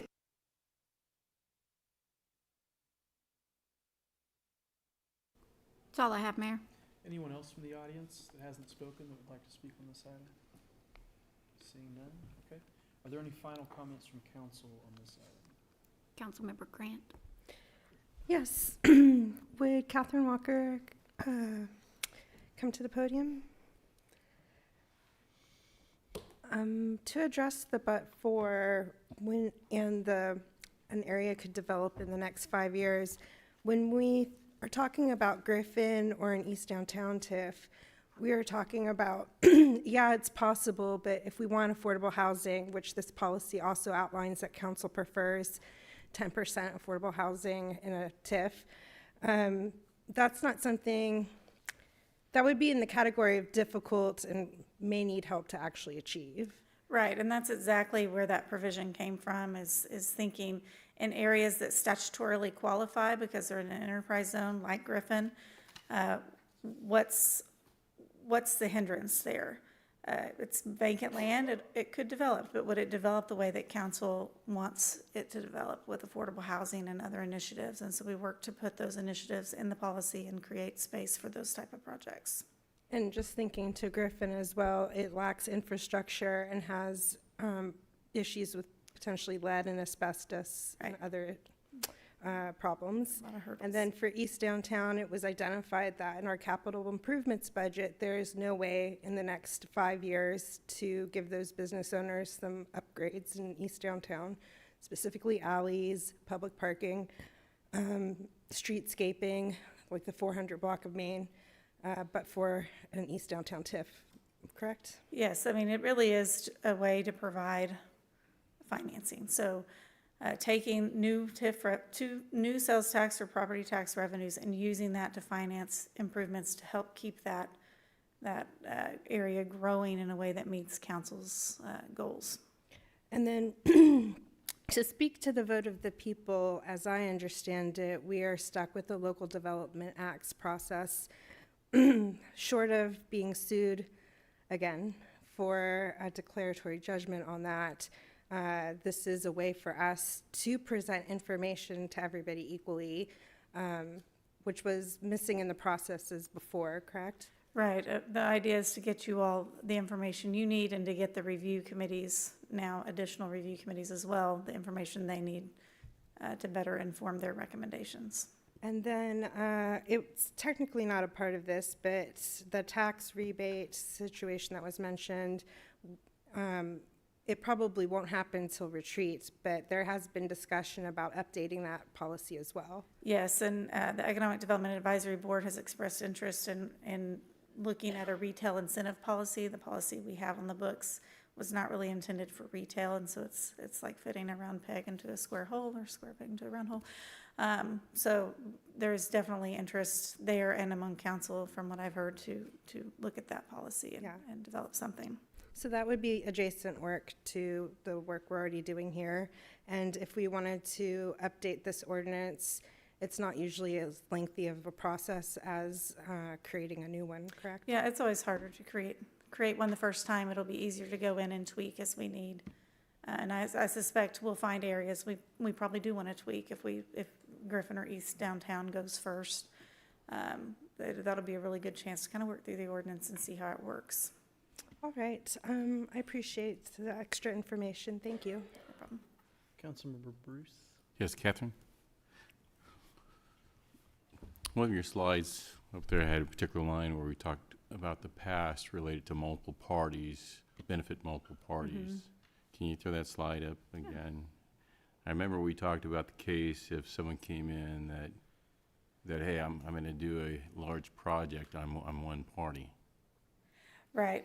And so in the urban area, we're really wanting larger areas, larger project areas. There might be different increment districts to accommodate projects, but the committee discussed larger areas that would benefit more than just a single property owner.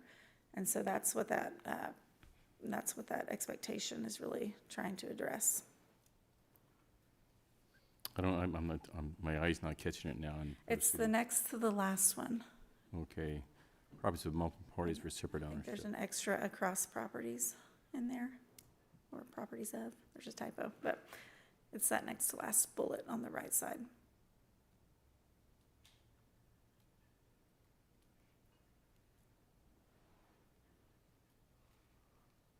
So once again, if I'm a developer and I have several, I'm gonna do a big project. I'm gonna do Griffin. This is what I'm gonna do. I'm gonna submit my proposal to the city, and on my ad valorem, I'm not gonna take it all. I'm gonna think about the sinking fund and other things, and and come up with what I think is the best plan that would sell. But but I'm one party. Yeah, I think there you're going to see improvements that benefit adjacent properties, even if the project area is just Griffin, because of the stormwater improvements, the public improvements that are needed in that area. I think what's most likely in Griffin is a master developer comes in and develops a plan for the whole project, and then they sell off the residential piece or sell off commercial pieces, and so it will end up being parties or properties of multiple ownership. But that's a good point. That may be one area where we think later, like maybe we need to tweak that a little bit. I don't think it necessarily means that you couldn't do that. I think it's just really creating that expectation so that without, it being a really unique project, that we really do want benefit for more than just one property owner out of these projects. Any other comments? Councilmember Kirby? I'm kind of with Bruce on this multiple project. So say like over where Perfect Swing sits, but you've already built Walmart, but you have Target coming and other businesses that have already established without using a TIF. But you're saying it could be modified where say Perfect Swing wants to use one. It could also extend out to where the area is that's already being developed without a TIF.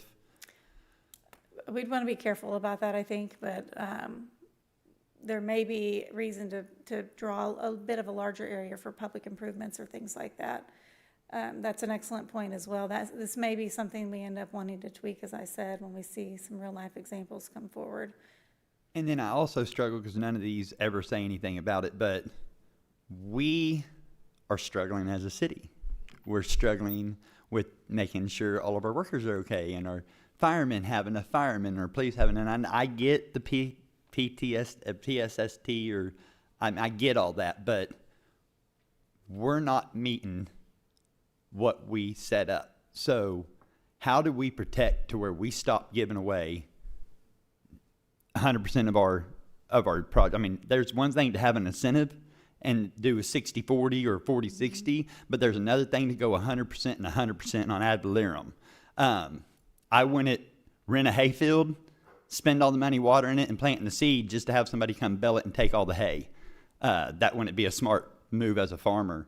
So I'm trying to figure out if we're ever going to be able to take care of our firemen and our city workers, at what point are we going to stop allowing 100% incentives and go back to the 40-60 deal?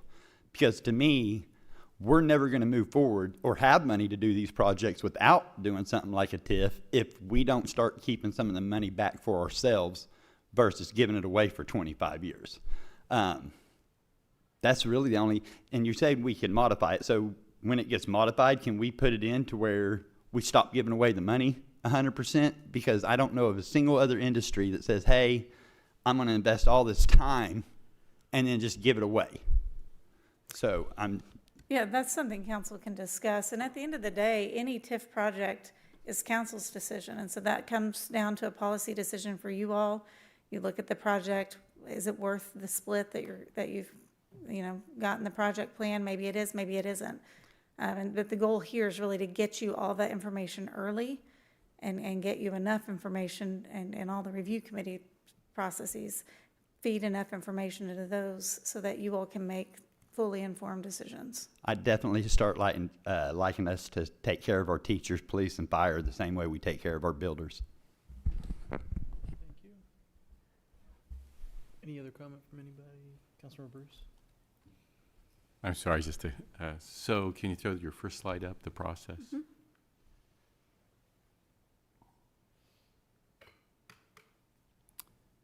I would assume that legal's the lead negotiator of this. Where's the last step for that discussion before the EDA comes for, before, hey, this is the document. I think we're almost there. Well, we never do any negotiation like that in a vacuum. So typically what happens is we're talking to council members and we have 9 clients with 9 different ideas of what you need out of that economic development agreement often. Almost impossible, right? Well, you push for as much as you can get and then talk to council members and see if there's any support for it. And that's what typically what we have done in the past, and worked really hard to try and address council concerns to the best we could. We can't make anyone agree to them. We try, but we can't force anyone to do it, and then it just comes down to a council decision.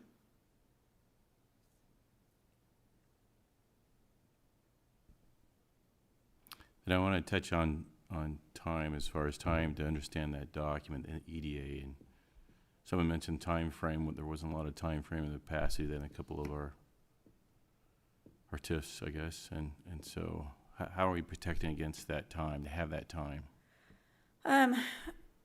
You know, there's no requirement or no rule for how long let's say an economic development agreement has to be out in the public for review, other than our typical agenda posting deadlines.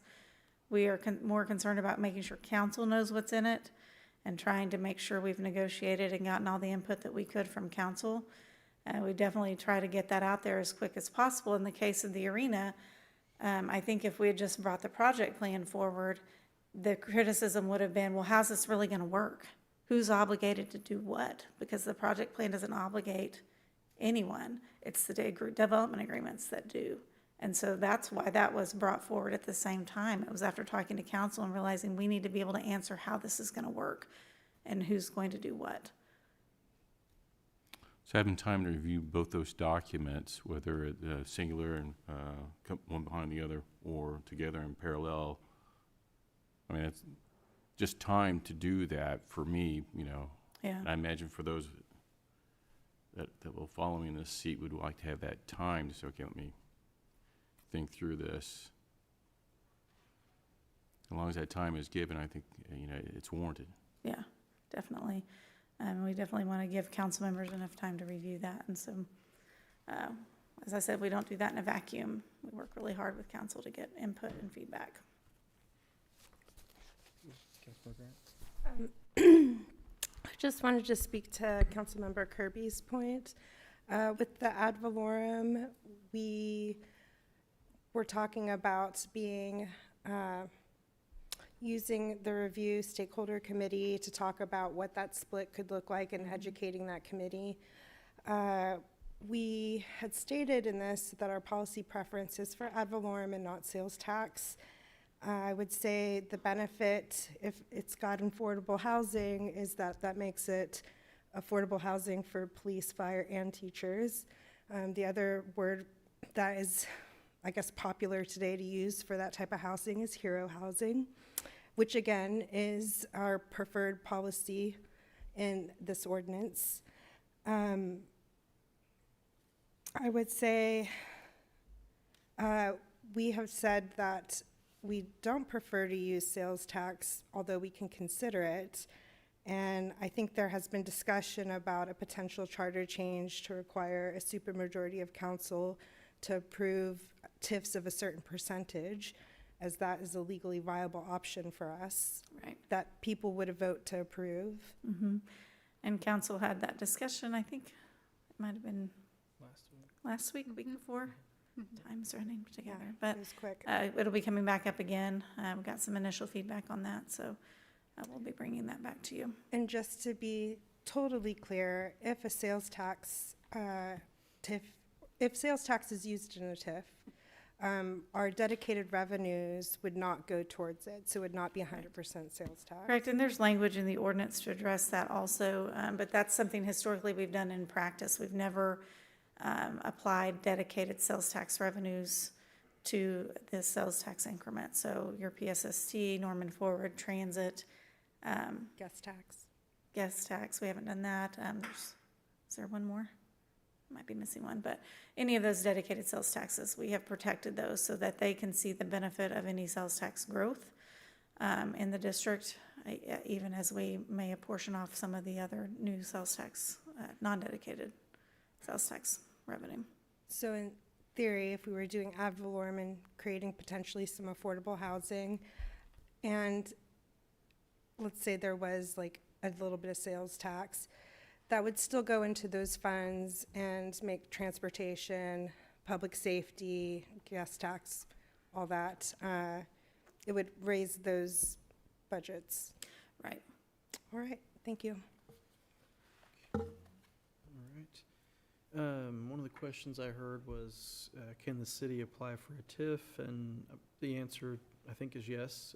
That's how the Center City TIF was created, was the city was the applicant for that. If I recall, if That's correct. And the ordinance actually addresses this. The city manager is the person who would receive all TIF districts' requests and applications. But in the event the proposed TIF district originates from the recommendation of staff or council, the city manager would be responsible for the evaluation and processing of the proposed establishment. We don't have to fill out an application to ourselves or pay a fee to ourselves. But we would still go through that economic and risk analysis and get all that information together, go through the review committees and all of those things. And the center, so we did the Center City TIF was council, the city. And then Campus Corner TIF, was that initiated by the city, do you recall? I don't recall if it was city initiated or the Campus Corner Association initiated it. But it was a small, really small TIF, paid off early, less than $2 million, I believe. It started early 2000s, and when I got here in 2006, it was already over. Yeah. So it was a quick one. So we've had a total of, we had Campus Corner, we had the original University of North Park, then we had Center City, and now we've had the Rock Creek Entertainment District. So we've got 4, I know there's 5, but yeah, 4, and 2 of them have been the same area basically. And so we've really, we only had one, seeming like one, UNP or the Rock Creek Entertainment District is the only one where a developer has come forward asking for a TIF in Norman. At least, well, I guess ever. Yeah, that's correct. Okay, and then with like the Center City TIF, and because that one is property tax, and I think it's 90%, that's right, and the county retains 10%. The taxing jurisdictions that receive property tax, they weighed in on that proposal before we approved it. So the Statutory Review Committee appointments, council only really appoints one person, and that's a member of this body.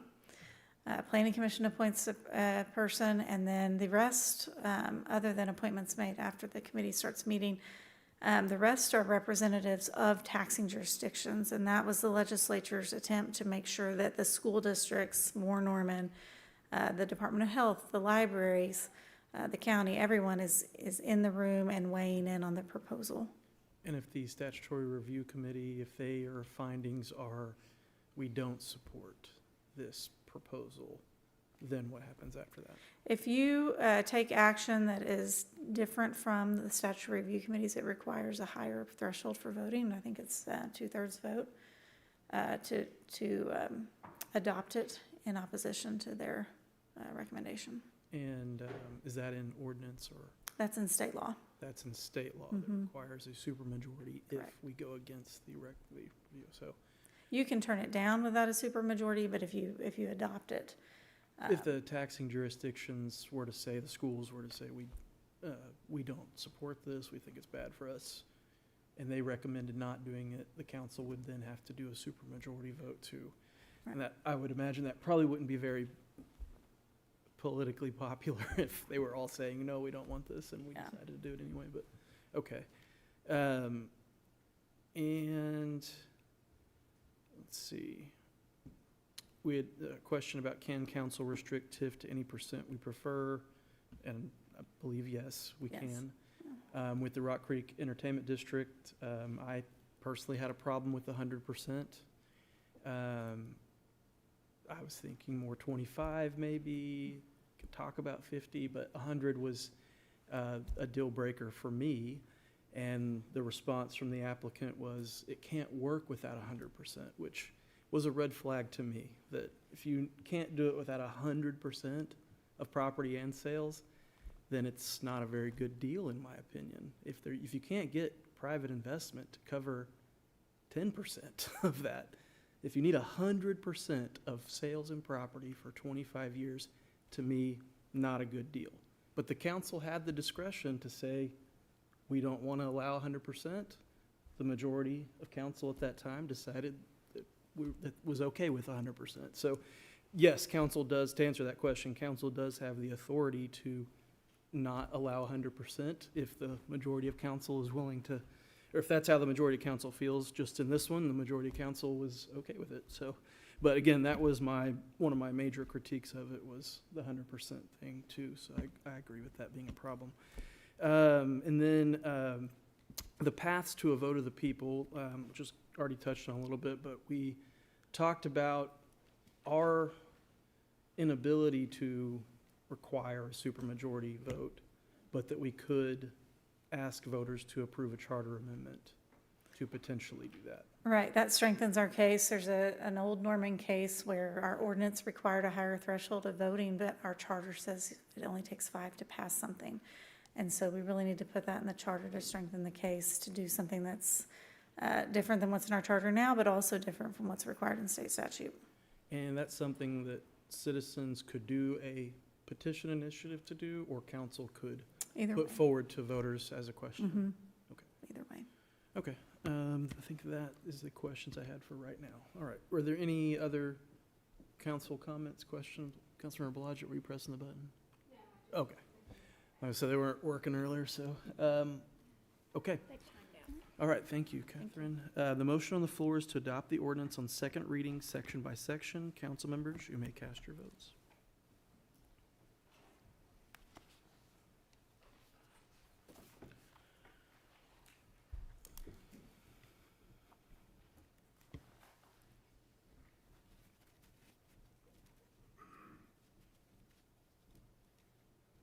Sorry, I'm just writing this down. All votes have been cast, and the motion to adopt the ordinance on second reading, section by section, passes by a vote of 6-2, with Councilmember Hinkle and Councilmember Gandisberry voting against. All right, I'll entertain a motion to adopt or reject the ordinance on final reading as a whole. Motion to adopt. Is there a second? Okay.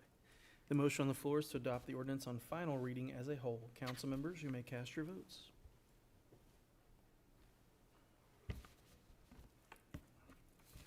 All votes have been cast, and the motion to adopt the ordinance on final reading passes by a vote of 6-2, with Councilmember Hinkle and Councilmember Gandisberry voting against. All right, item 32 is amending Article 12-5, Transient Guest Room Tax, Sections 12-501, 12-503, and 12-504 of the City Code to clarify certain definitions and provide a clearer process for documenting exemptions from the tax.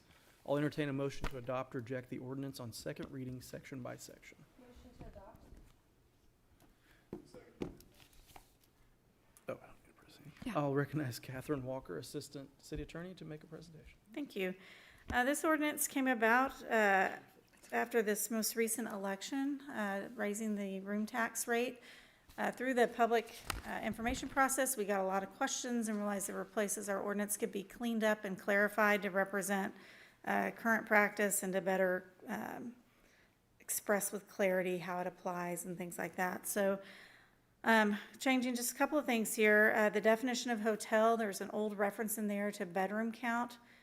Looking back at the history, I found some history from, I think, 2001, where that bedroom count was modified really to address bed and breakfast, and not for hotel tax purposes mainly, but for inspection purposes, which was interesting. So just cleaning that up and taking that out. With short-term rentals and things like that, we don't really have but 3 bed and breakfasts anymore. That model, is really not as unique as it once was. So just clarifying that there.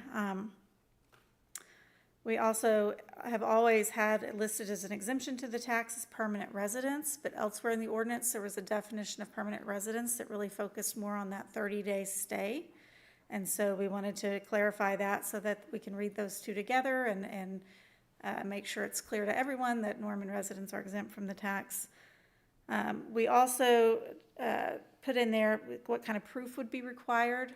Currently, the ordinance requires that anyone seeking an exemption go to the finance director and get a certificate of exemption, which is pretty tedious. And we're not sure we've given that many really over the years. What we do instead is we have a form that each hotel turns in at the end of the month that identifies what exemptions they gave, what reasons they gave them, and so we've included in here just sort of the kind of proof that would be required to help clarify that for the hotels, because we did get some questions from them as well.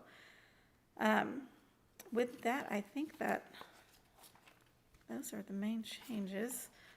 Yeah, so I'm happy to answer any questions. All right, are there any questions from council regarding this item? Seeing any? Okay. This is an opportunity for members of the public to make comments regarding this item. Remarks should be directed to council only. Once public comments have concluded, council may choose to answer your questions. Madam Clerk, are there any speakers registered for this item? Yes, Mayor. Stephen Ellis. Cynthia Rogers. That's all I have, Mayor. Anyone else from the audience that would like to speak on this item? Okay. All right, are there any final comments from council? Seeing none. Okay. The motion on the floor is to adopt the ordinance on second reading, section by section. Council members, you may cast your votes. All votes have been cast, and the motion to the motion to adopt the ordinance on second reading, section by section, passes unanimously. I'll entertain a motion to adopt or reject the ordinance on final reading as a whole. Motion to adopt? Second. The motion on the floor is to adopt the ordinance on final reading as a whole. Council members, you may cast your votes.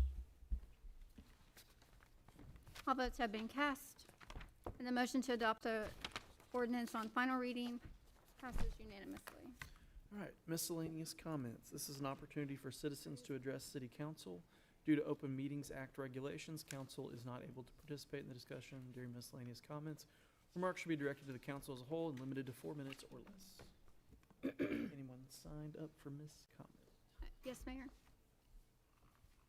Stephen Ellis.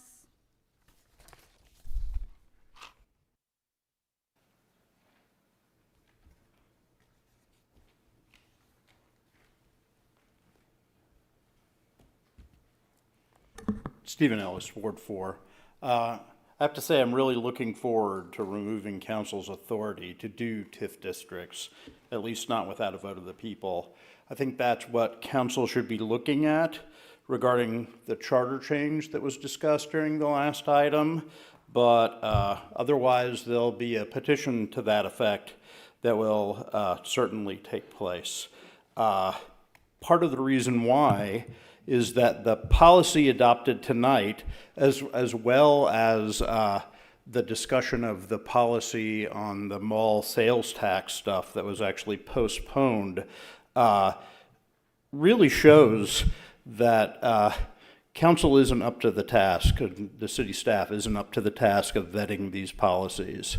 The little colloquy on council preferences regarding Griffin during the discussion actually shows that we still don't have our heads around the but-for conditions. The Griffin proposal is what I would call a type 2 TIF in the discussion that I had before. It's one that's intended to help a certain kind of area, but it's consumption. We're not necessarily looking for any sort of tax increase.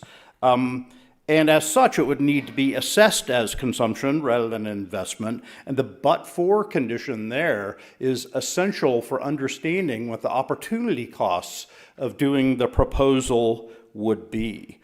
And that's an economic issue, not at all a legal issue, right? It doesn't really matter what the Local Development Act says about this. This is something that we need to do in order to be making smart policy.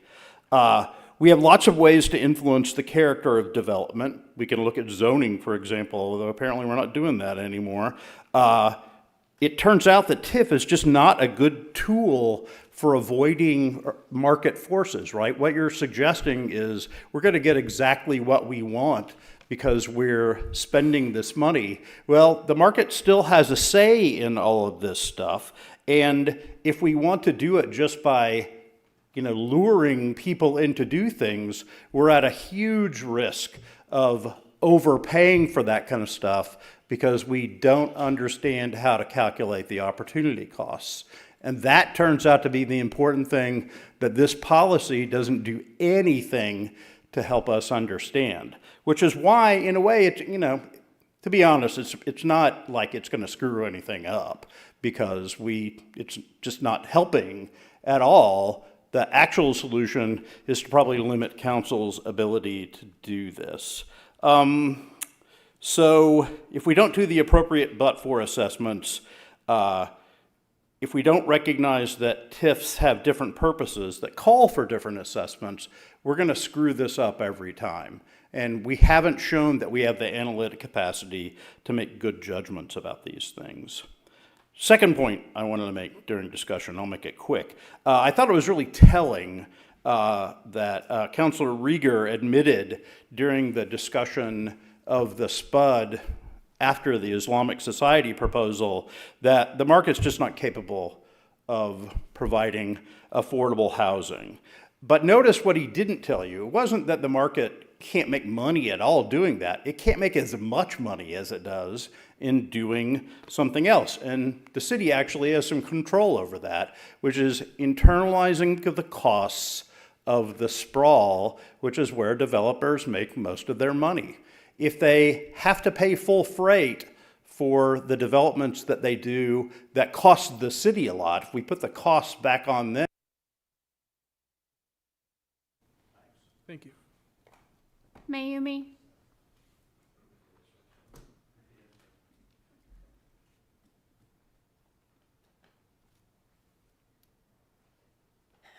Mayumi Windler, Ward 2. So something I noticed in the consent items, number 14 was about water well number 19.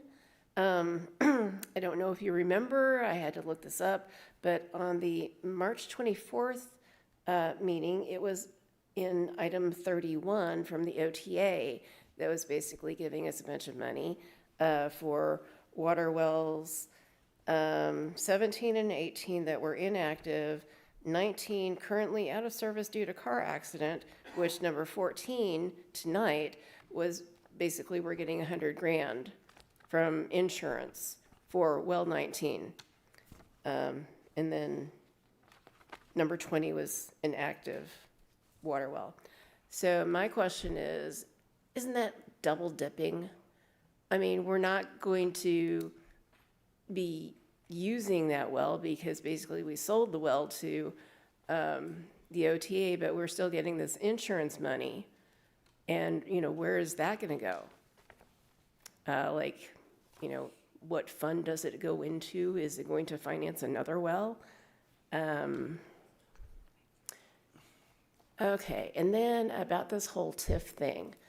So the idea that, okay, so now it's an ordinance, great. And it'll be easy to modify the ordinance. Well, isn't that some of the arguments about the Rock Creek TIF?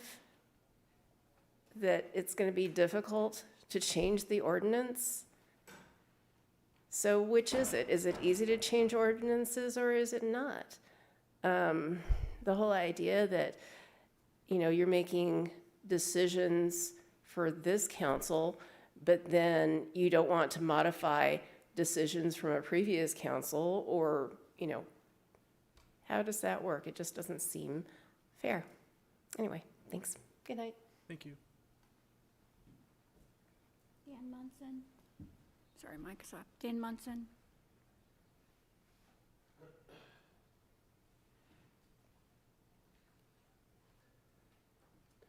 Dan Munson, Ward 7. I'm going to have to talk about this Schooner Mall tonight because I don't think I'll be able to be at the next meeting. So just kind of wanted to talk about the model of a mall today. When we look in the early 2000s, malls across America started closing because customers shifted their spending to Walmart and Target supercenters. Around the same time, Amazon started delivering to our homes, and that was it was quite a convenience, and it hasn't gone away. And when we look at how our sales tax and our use tax trend is going in 2005, the city of Norman's use tax was 1.2 million. In 2015, the use tax was 2.4 million. And in 2025, it was 12.6 million. So a huge jump. Consumers like the convenience. They don't like having to get in their car, drive 20 to 30 minutes to the Sooner Mall to buy something that could be delivered sometimes same day. So the convenience is huge. When we look at the last 30 years, there have been numerous Sooner Mall tenants that have filed for bankruptcy. Sears, JCPenney, Rue 21, they filed for bankruptcy 3 times. Payless 2 times, Gymboree 2 times, Claire 2 times, Pacific, Sunwear, Express, Francesca's, Forever 21, Radio Shack. I'm going to stop there, but I could continue for a long time. In the 70s and 80s and 90s, people met at the Sooner Mall as a social gathering place. Today we have cell phones. We have apps for Amazon, we have apps for Walmart, we have apps for Targets, and some people have apps for dating.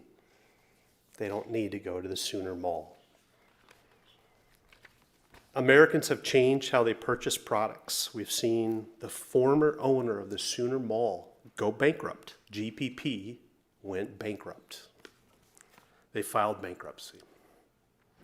We've seen Amazon grow from 10 fulfillment centers to 110 fulfillment centers, from 3.4 million square feet to 120 million square feet in fulfillment centers.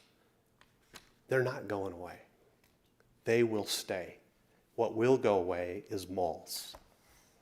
Our mall will go away. If Kevin O'Leary were here today, if you don't know who Kevin O'Leary is, watch the Shark Tank. His nickname is Mr. Wonderful. What he would say to each and every one of you is, I forbid you to spend this bad money. That's what he would tell you. Thank you. Thank you.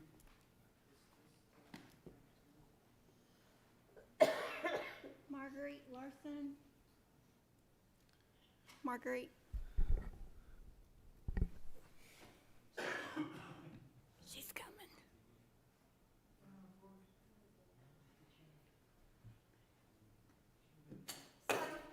You're okay. Marguerite Larson, Ward 6, Thunder Up, baby, we just won.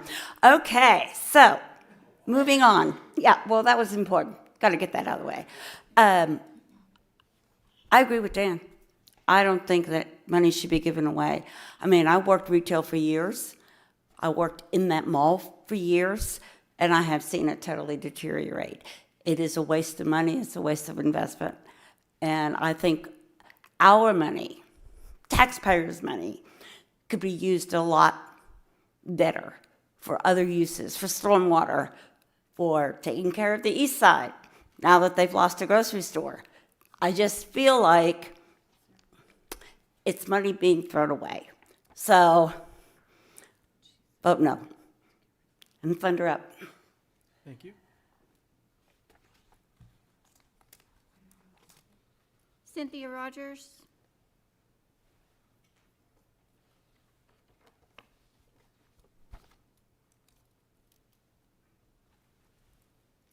Cindy Rogers, still Ward 4. I should just sit closer, save myself some steps.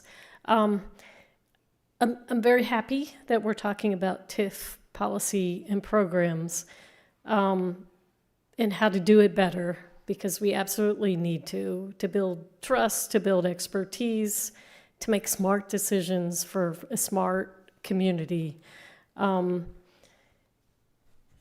What I think is we just don't have the technical expertise. It's very specialized.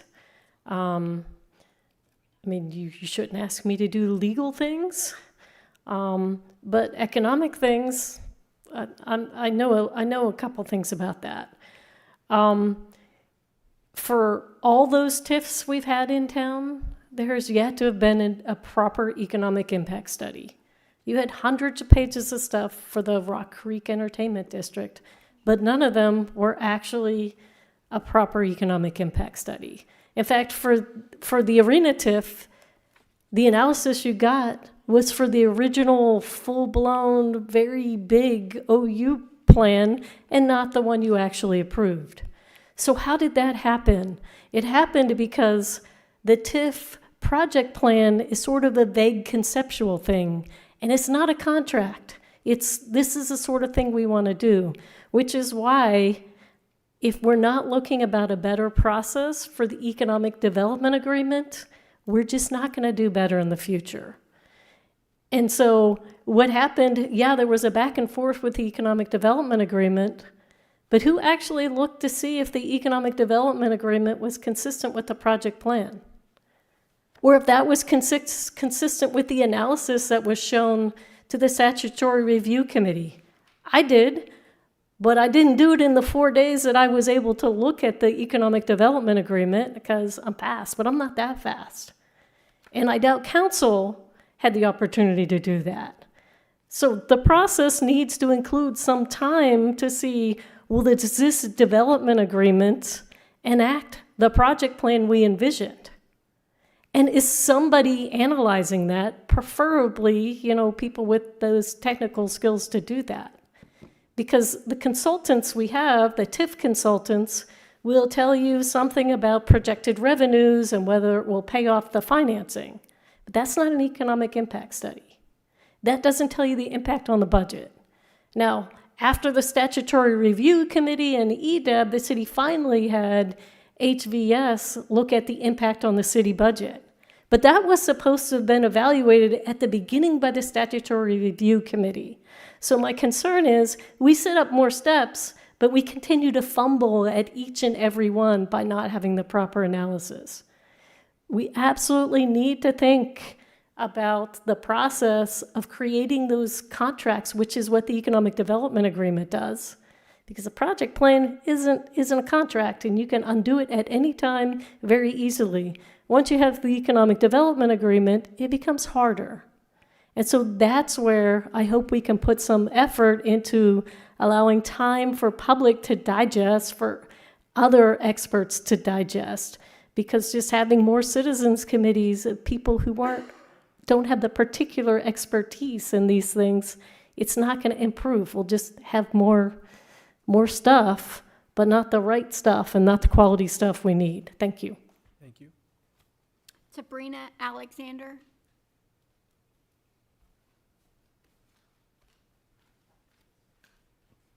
Hi, my name is Sabrina Alexander. I'm in Ward 6. I just want to say I'm vehemently against AI data centers in Norman, Oklahoma. They do not provide any valid benefit to our city or our community.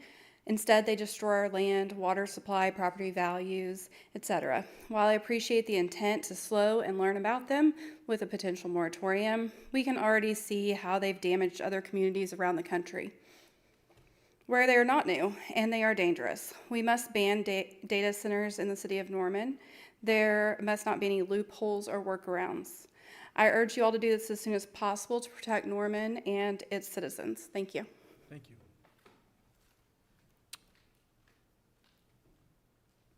Aisha. Just go. That's all I have, Mayor. All right, anyone else from the audience that hasn't spoken that would like to make miscellaneous comments? I'm sorry. Brian Sortman. Do you have a Brian? All right, any final comment from anybody? Okay. Any council comment, final comment from anybody? Okay. Well, thank you all for being here. Thank you all for watching at home. This meeting is adjourned.